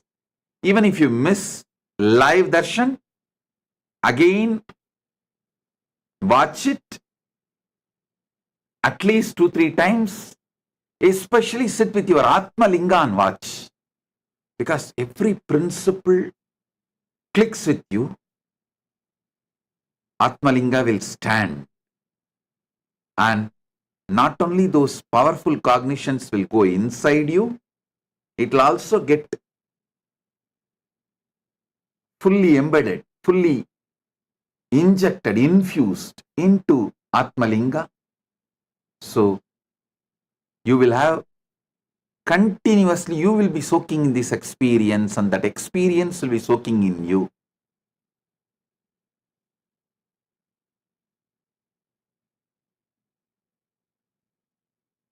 Contemplate how Paramashiva manifests as Parabrahma and creates in you and through you. How Paramashiva manifests as Parandama Vishnu and sustains in you, through you. Actually, if you contemplate how the breathing is continuously sustained, how the blood circulation is continuously sustained, how the heartbeat is continuously sustained, how the digestion is continuously sustained, how your life is continuously sustained, you will have 1,000 times more energy to sustain your business and make it successful. Your business is too small compared to the sustenance you are doing in your existence. Anyone who is going through insecurities about the business, spend little time, at least few nights, trying to study how you are sustaining yourself even during the deep sleep.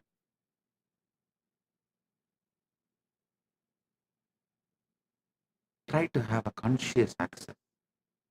How even that during deep sleep, everything is sustaining automatically inside me.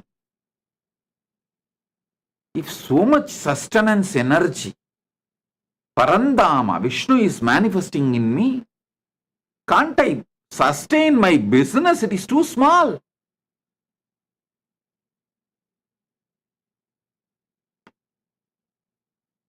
The energy to feel I am smart enough, intelligent enough to handle anything, sustain anything, will manifest as a part of your very existence. When you see how you sustain yourself even during the deep sleep.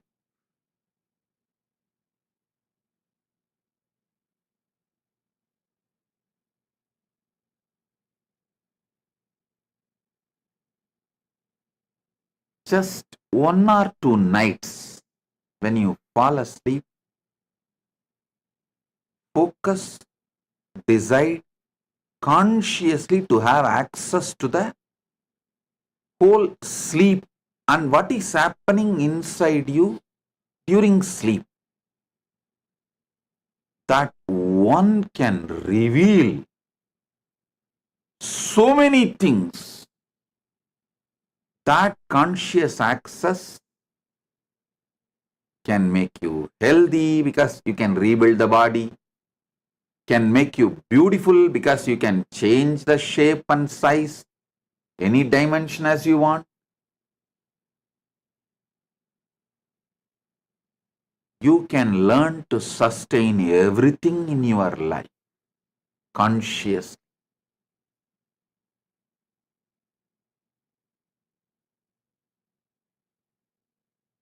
That is the power of Parandama, Mahavishnu, Keshava.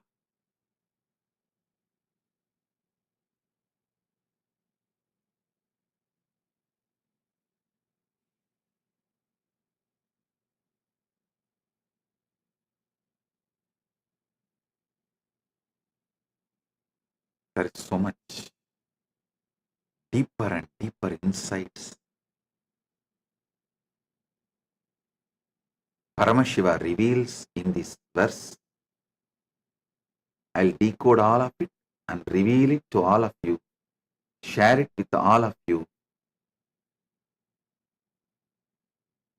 Enjoy this Navatattva satsangs in this Navaratri time. So, blissful,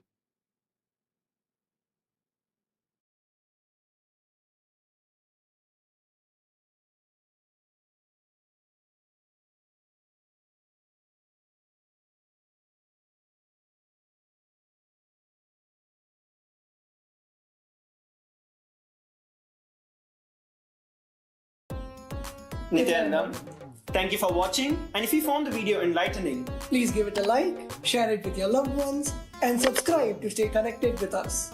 Don't forget to click the bell icon to receive the notifications.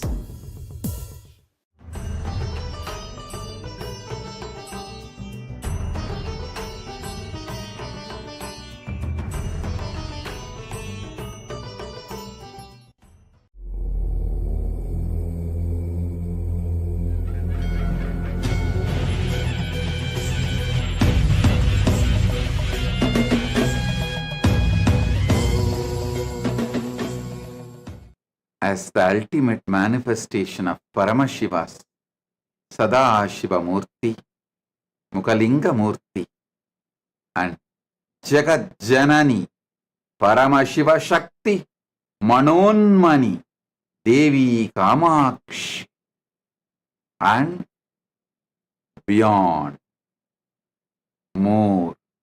I bless you all with Paramadvaita. Paramashivasya Sadashiva Mukalinga Murtayoho Paramavatare Jagat Janani Kamakshi Swarupasya Chaparat Padebhyaha Paramavatare Bhavatbhyaha Sarvepya Paramadvaita Praptaye Asirvadami. Om. Om. Om. Paramashiva's direct message from Kailasa to all of you. Nava Tattva. Listen. Shrunmandu. These revelations are from Paramashiva's Makutakama in Diksha Viti Patala. I'll recite exactly his original words as it is and then decode, reveal the deeper secrets.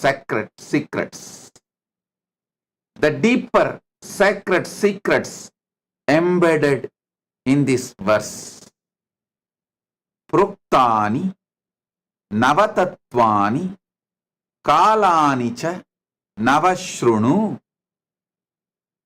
I'll recite the exact words of Paramashiva as he uttered, revealed in Makutagama, Diksha Viti Padala, and then I'll decode it and reveal all the sacred secrets he has embedded inside this revelation.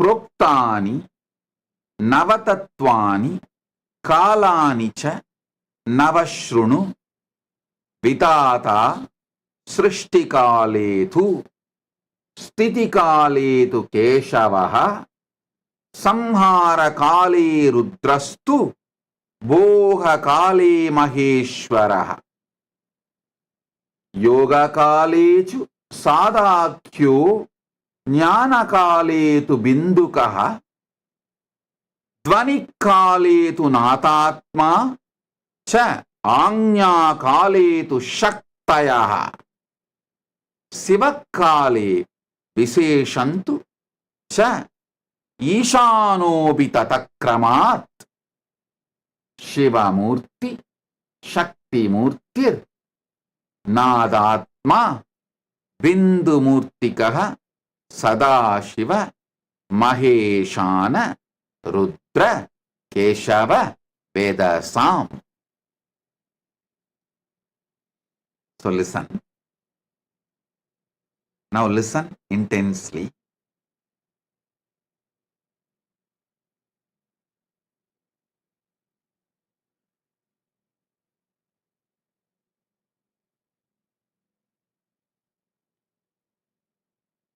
There are multiple definitions of God,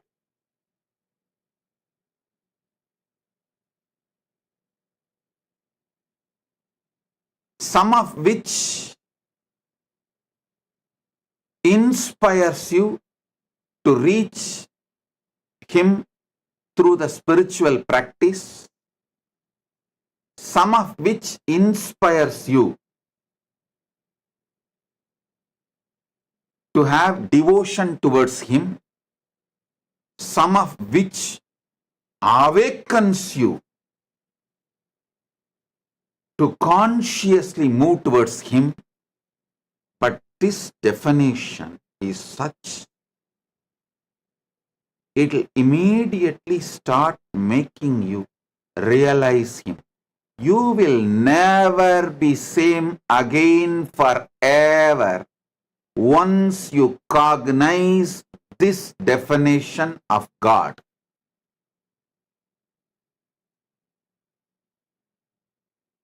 Because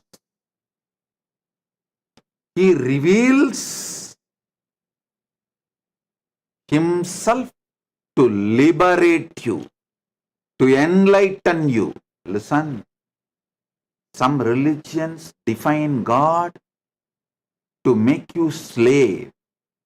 Some religions define God to make you feel you are a sinner and put you in deep guilt. But Sanatana Hindu Dharma reveals God to liberate you.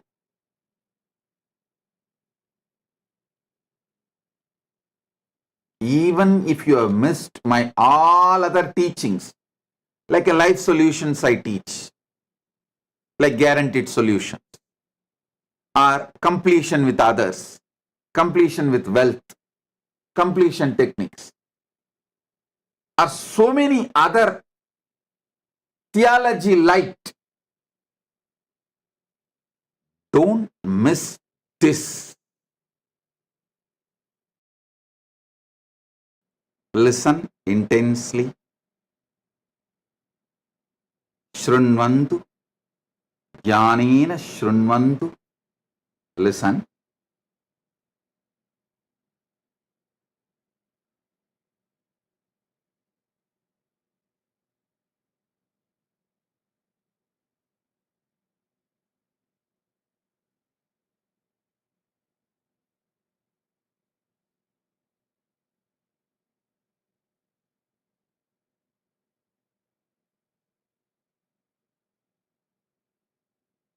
Different religions define God for different reasons.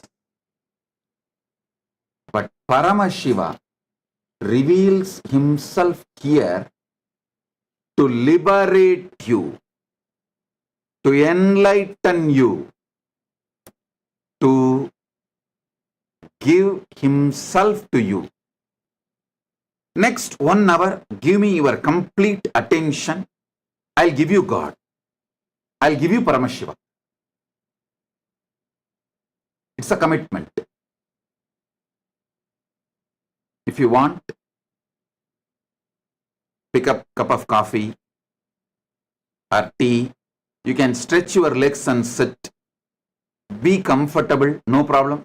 Just don't close your eyes, because if you close your eyes, you may fall asleep.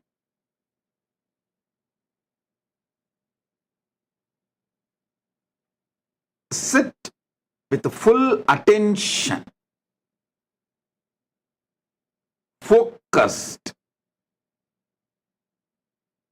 Because every revelation, I'll make it into your experience. Keep your Atmalinga in the hand. If you feel pain to hold it for a long time, you can just keep it in front of you also. That is also okay.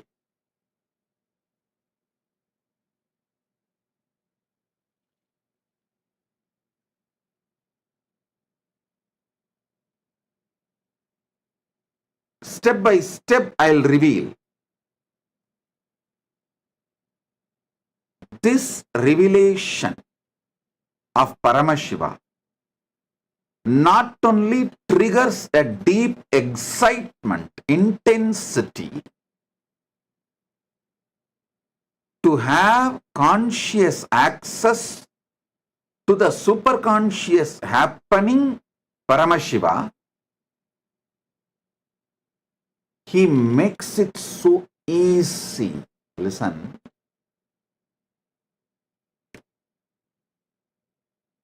Whatever is in Brahmanda is in Pindanda. When he reveals during the time of creation, I manifest as Brahma, just try to get a conscious access to your ability to create. How you are able to create. How you manifest creation in your life. It may be creating an ordinary painting or a statue, or creating your son or daughter. That's the ultimate creation. Any creation you are doing, especially if you are pregnant, man does not have this great opportunity to have conscious access to his creation aspect, because his creation aspect is very small in giving birth. It's a very short period. But women have that 9 months period she is carrying, creating a baby inside her. Especially if you are pregnant right now. Try to have conscious access to how you are creating your baby's body. Listen. Anything you create, it can be cooking, it can be painting, anything you create. Try to have conscious access how the creation is manifesting in you. If you get conscious access to the creation manifesting in you, you will have access to Parabrahma, who is the creator of Brahmanda. In every aspect. Same way, if you get conscious access to your sustenance energy, how you sustain life. Yesterday I gave the one example. How even during sleep, you are able to sustain your life.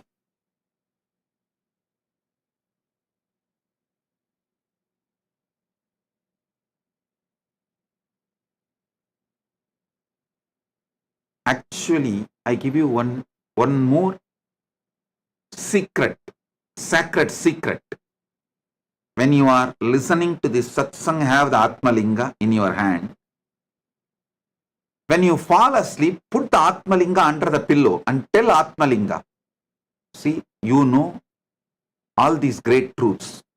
So even when I am falling asleep, you be part of me and give me conscious access to how I am sustaining life even while I am asleep, even while I am in deep sleep. Atmalinga will help you. It's a powerful alchemy, energy. I'll give you a few minutes. If you don't have, get the Atmalinga and sit. I'll wait for a few minutes. Get it. ஏழாம் மலர்களை நவிழ்ந்திடச் செய்தே ஆரா துயர்களை தீர்ப்பவளே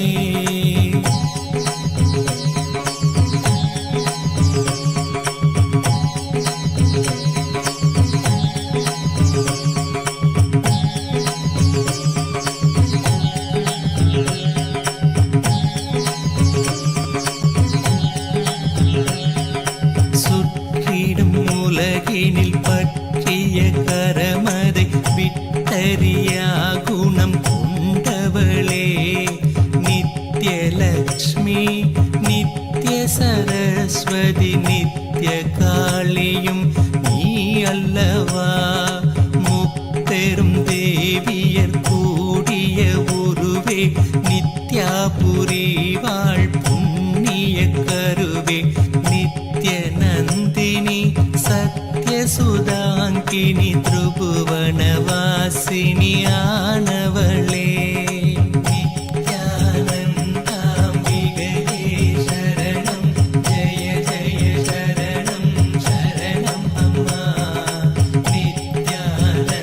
நித்யானந்தாம்பிகையே சரணம் ஜெய ஜெய சரணம் சரணம் அம்மா ஆர்நிறை இறைவனின் பார்வதியாய் வந்து பரமானந்தம் அருள்பவளே பாண்டிய மன்னனின் அருந்தவ புதல்வி நித்திய மீனாளாய் ஆண்டவளே நித்யநாதனாம் சொக்கனை சேர்த்திட திருமண கோலம் பூண்டவளே ஆதிசிவன் மலை மார்பினில் ஆடிட ஆனந்த கங்கையை ஸ்புரித்தவளே நித்யானந்தாம்பிகையே சரணம் ஜெய ஜெய சரணம் சரணம் அம்மா நித்யானந்தாம்பிகையே சரணம் ஜெய ஜெய சரணம் சரணம் அம்மா நித்ய சுந்தரி ஆனந்தேஸ்வரியாய் வந்த அன்னையும் நீ அல்லவா பொங்கிடும் அன்பினில் தங்கிடும் பண்பே நித்ய சாந்தி நீ ஆனவளே சிற்றிடை அழகுடன் சிறுபத கமலமும் களிநடமிடும் நித்ய ஆனந்தியே ஏங்கிய மூங்கிலும் வேங்குழலானதும் அன்னையுள் இதழ் கொண்டூதிடவே நித்யானந்தாம்பிகையே சரணம் ஜெய ஜெய சரணம் சரணம் அம்மா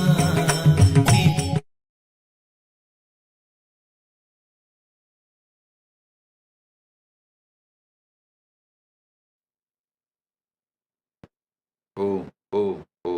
Listen now. Have Atmalinga with you and listen intensely.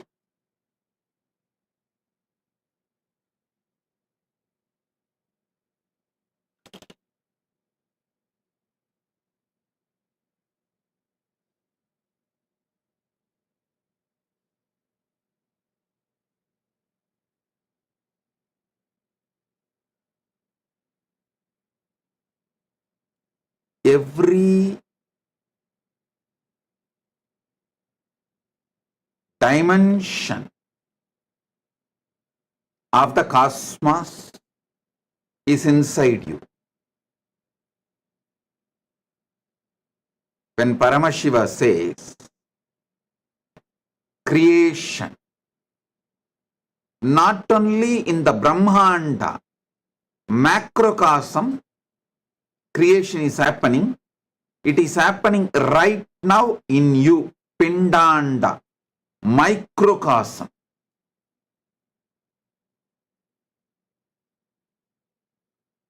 When Paramashiva says sustenance, not only in Brahmanda, macrocosm, even inside you, Pindanda, microcosm, the sustenance is happening. Knowing things happening in you,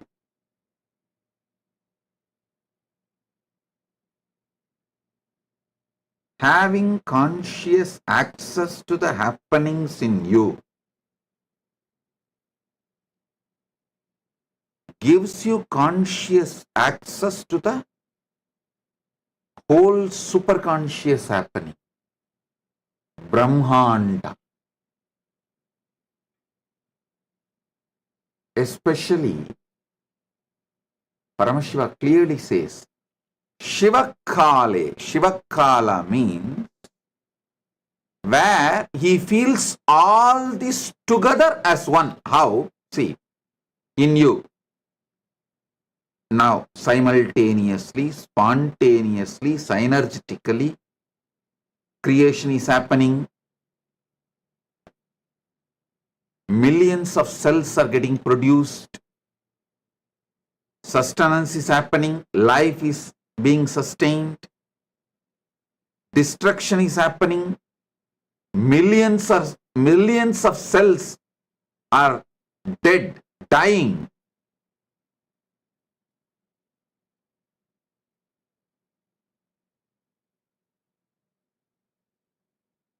Many of your thoughts are dying. Emotions are dying. And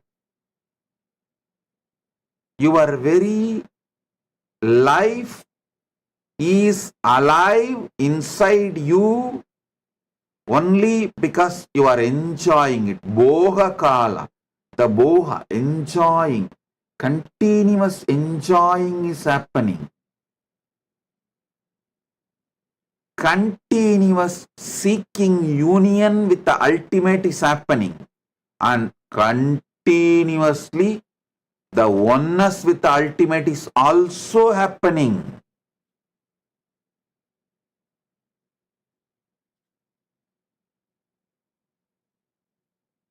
All the 9 are spontaneously, simultaneously, synergetically happening in you. And the feeling you have that all these put together is you, that experience is Shiva Kala.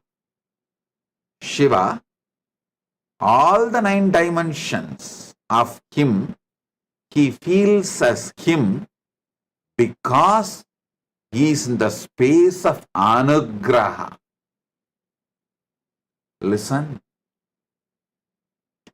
He feels all these 9 are him because he is in the space of anugraha. Because he feels all the 9 are him, he is in the space of anugraha. You can understand both the ways. Anything you feel as you will have anugraha towards it, grace towards it. Because Paramashiva feels all these 9 are he as Ishana Mukha. Ishana Mukha is the anugraha face. Anugrahatva, grace towards all these 9.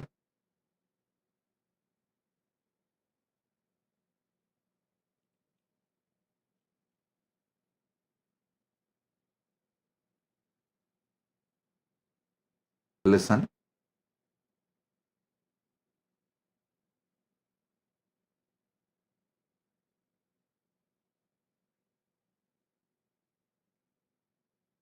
Every word I am uttering now, I know it is technical terms. Only if you already heard many of my satsangs and know those technical terms, you can understand this whole thing and grasp the whole thing.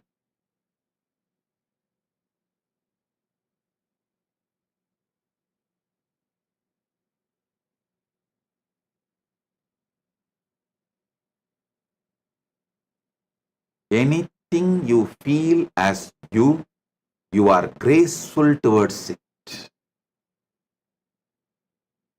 Whenever you manifest gracefulness consciously, that becomes part of you.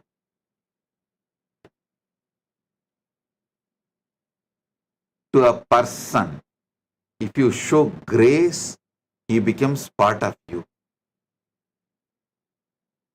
To a being, if you show grace, that being becomes part of you. Here Shiva, Paramashiva, he feels everything is he and he showers grace, anugraha. That is why beautifully he says, Shiva kale visheshantu cha ishanopi tataha. See, in a Shiva kala, he is there as Sutta Shiva and he manifests as grace. In Avyakta is Sutta Shiva, pure Shivam. Vyakta, in manifest, he manifests as grace, anugraha, ishana.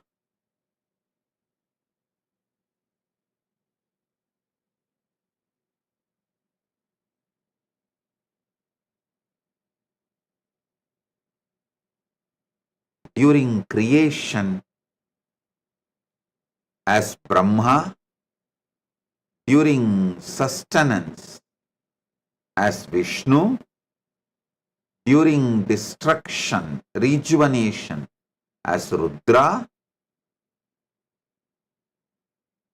during Boha, enjoyment as Maheshwara, during Yoha as Sadashiva, during Jnana, oneness as Bindu, during Dvani Kala as Nadatma, during the Agnya Kala, pure will as Shakti, during the Shiva Kala means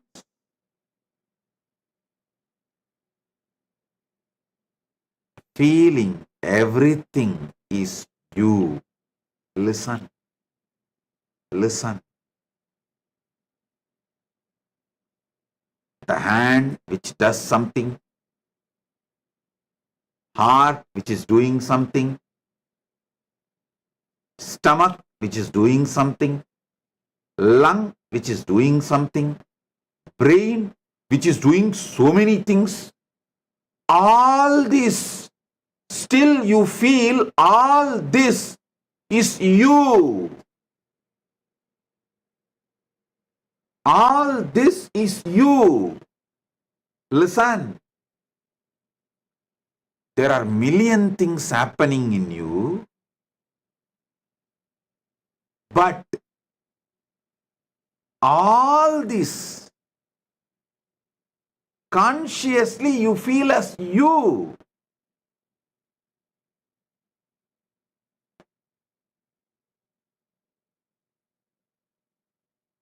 Same way, this whole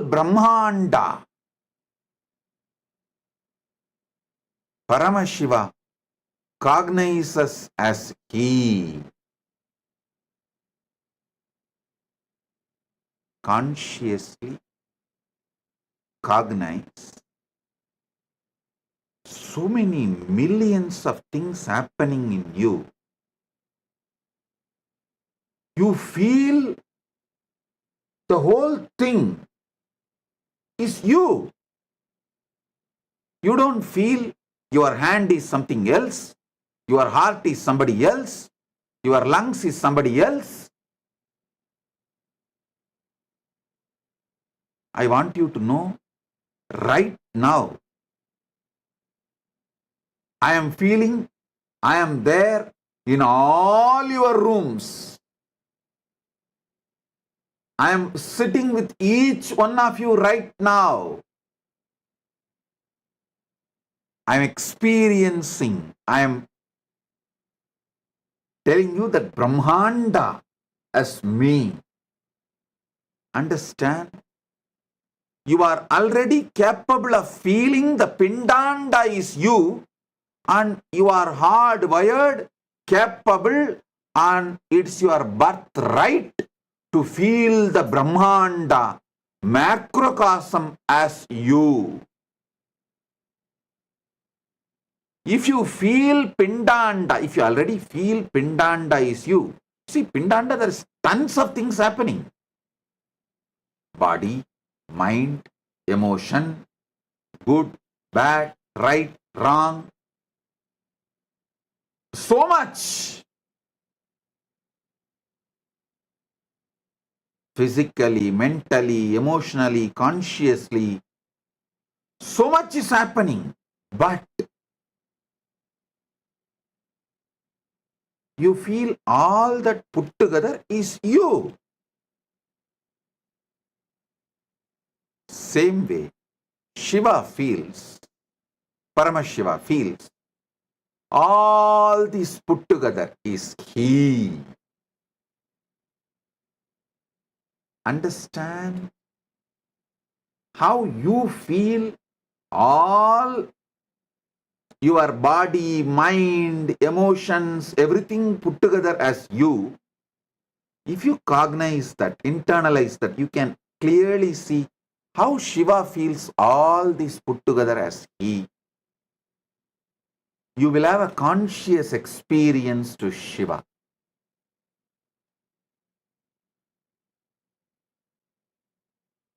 This 9 Kala,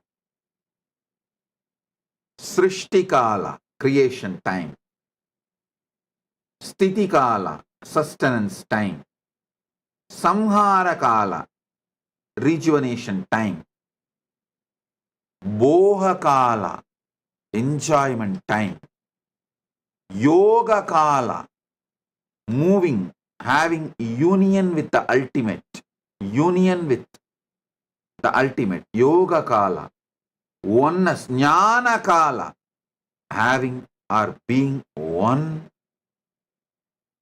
with the ultimate. Dvani Kala, just pure silence. Shanta, Parama Shanta Dvani, Anahata Dvani Kala, and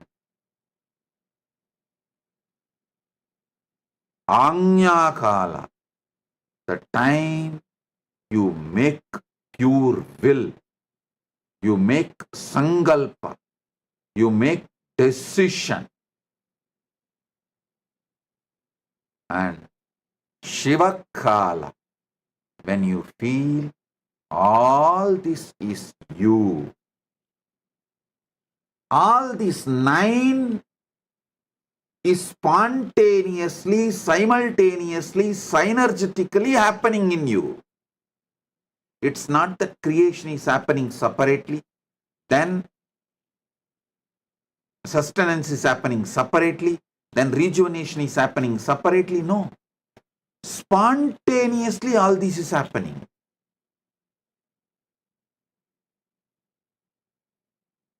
This is the fundamental sacred secret every human being should know.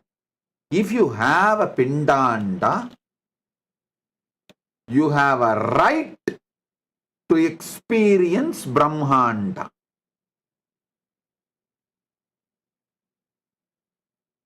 By having Pindanda,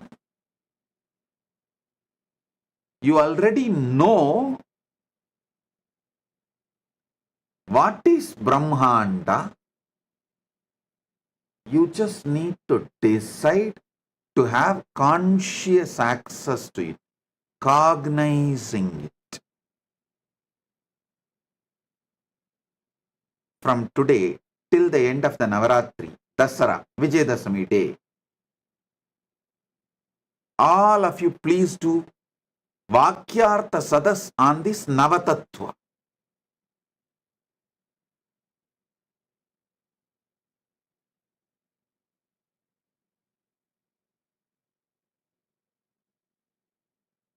Start doing Vakyartha Sadas. When you do Vakyartha Sadas, keep the Atma Linga in your palms. Whoever is uttering the ultimate truth, immediately Atma Linga will stand tall and show you the truth. This is the way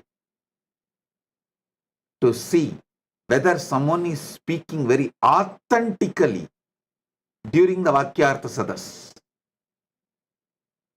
revealing the ultimate truth during Vakyartha Sadas. Start having Vakyartha Sadas.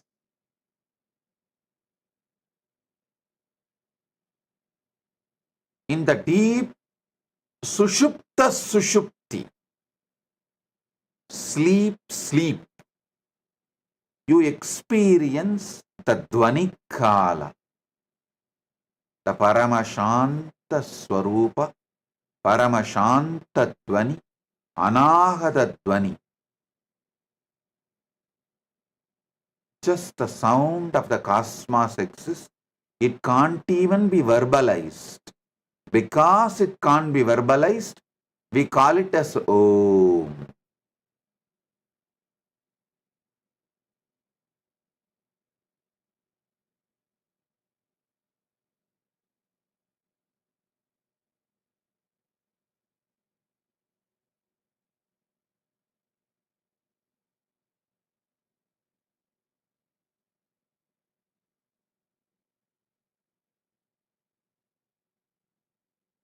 When a will to do something happens, to wake up from sleep or wake up from bed or anything, to pick up a cup of coffee or to eat or sit or digest, speak, anything, the will is Shakti's manifestation. Paramashiva, Shakti's manifestation.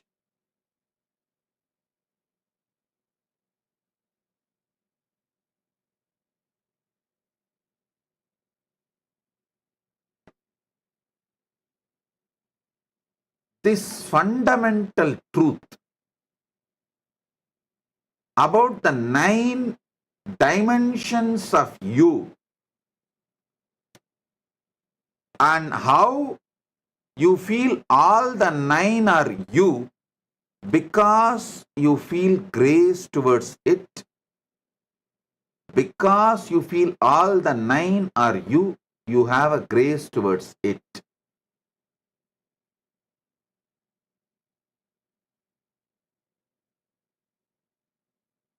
Till October 13th, Vijayadasami, we will do Vakyartha Sadas on this Navatattva. How? Navatattva in your biology level, in your body level, Navatattva in your mind level, Navatattva in your emotional level, Navatattva in your conscious level, Navatattva in your being level. Let's do Vakyartha Sadas 24/7 all over the world. Because the truths I am revealing, only if you talk more, think more, cognize more, discuss more, will get deeper and deeper in you. Because unfortunately, human beings have lost attention span. Your attention span is maximum 30 seconds. So if you do Vakyartha Sadas with various people, different friends, with your family, with your teamily, our Sangha, among the SJPs, among the SJP Kartas, among the SJP Yajaman, among the devotees, disciples, with everyone, the more you will imbibe, the more it will become experience, the more you will get the deeper, powerful cognitions.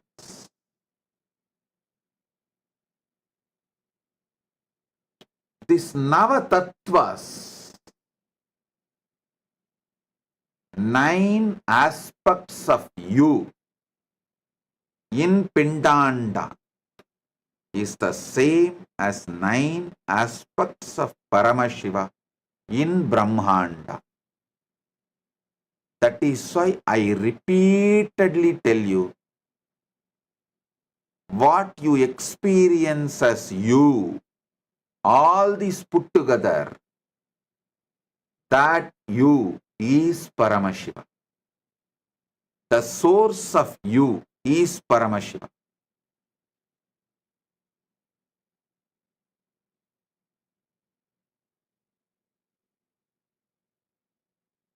This is the greatest prasada from Paramashiva. Receive it, enjoy it. Any will, Anya you make is from Shakti.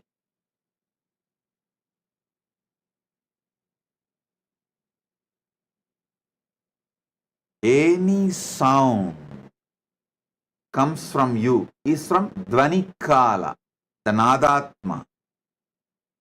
Any experience of pure Chit, consciousness, Bindu,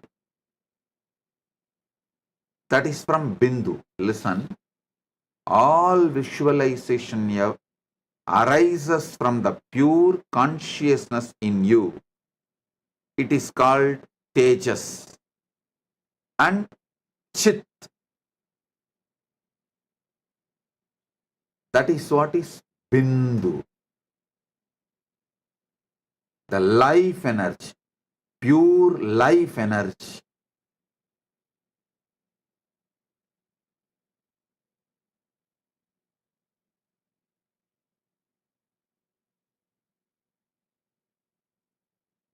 Understand this 9. How it is happening inside you. How you are playing the role of Brahma in you, Vishnu in you, Rudra in you, Maheshwara in you, Sadashiva in you, and Bindu in you, Nadatma in you, Shakti in you, Shiva in you. How you play all these 9 roles in you simultaneously, spontaneously, synergetically. Have conscious access to it. You will simply have conscious access to Brahmanda, Paramashiva himself.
श्रीकैलासोन्नतद्वादशान्तश्यामलापीठारूढ श्रीमीनाक्षिसुन्दरेश्वरा भिन्नस्वरूप परशिवपुत्ररत्न Kumar गुरुमण्यतुल्यावतार श्रीपार्वतीस्तन्यपानलब्धदिव्यज्ञान विश्रुतसकलनिगमागमसारभूतद्राविडवेदप्रवक्त्रे श्रीमत्परमशिवकरुणासमधिगतमुक्तामयचतुरश्रयान् गीयमानछत्रचामर श्रीचिह्नकाहलादिसमस्तबिरदावल्यलङ्कृत ज्ञानविज्ञानचक्रवर्ती सर्वजनसङ्घसद्यो निर्वाणदीक्षाव्ययापवर्गवर्ष विश्राण Jimuta परमतकलभकेसरी शैवसिद्धान्तस्थापनाचार्य श्रीराजाधिराजपाण्ड्यमहाराजगुरु क्षपणशाक्यादिमहान्धकारनिवारणज्ञानभानु वीक्षणानर्हार्हध्वजोच्छेदनपूर्वक श्रीमद्वृषभध्वजस्थापक शैवसमयकर्त्रे सर्वज्ञपीठारूढ श्रीजगद्गुरु श्रीज्ञानसम्बन्धदेशिकस्वामि वागीशसुन्दरमाणिक्यवाचकस्वामिनाम् अवतारभूत श्रीज्ञानसम्बन्धस्वामि पुनरुद्धृत श्यामलापीठ सर्वज्ञपीठ त्रिनवत्युत्तरद्विशततम गुरुमहासन्निधान अरुणगिरियोगीश्वर परम्परागत अरुणाचल सर्वज्ञपीठ गुरुमहासन्निधान कैलास परम्परागत काञ्ची कैलास सर्वज्ञपीठ त्रयस्त्रिंशदुत्तरद्विशततम गुरुमहासन्निधान नित्योत्सव नित्यमङ्गल नित्यकल्याण नित्यरजित कैलास परम्परागत आदिकैलास नित्यानन्दपीठ महासंस्थान महासिंहासन पीठकर्तः साक्षात् श्री परमशिव समुद्भूत कैलास परम्परागत वैवस्वतमनु इक्ष्वाकु हरिश्चन्द्र भगीरथ श्रीरामचन्द्र शूरसेन इत्यादि अनवच्छिन्न सार्वभौम चक्रवर्ति परम्परागत चतुष्षष्टि योगिनी मण्डित चतुष्षष्टि सम्प्रदाय प्रवर्तक मनुधर्मशासन सूर्यवंश प्राप्त सर्वज्ञपीठ सुराङ्गी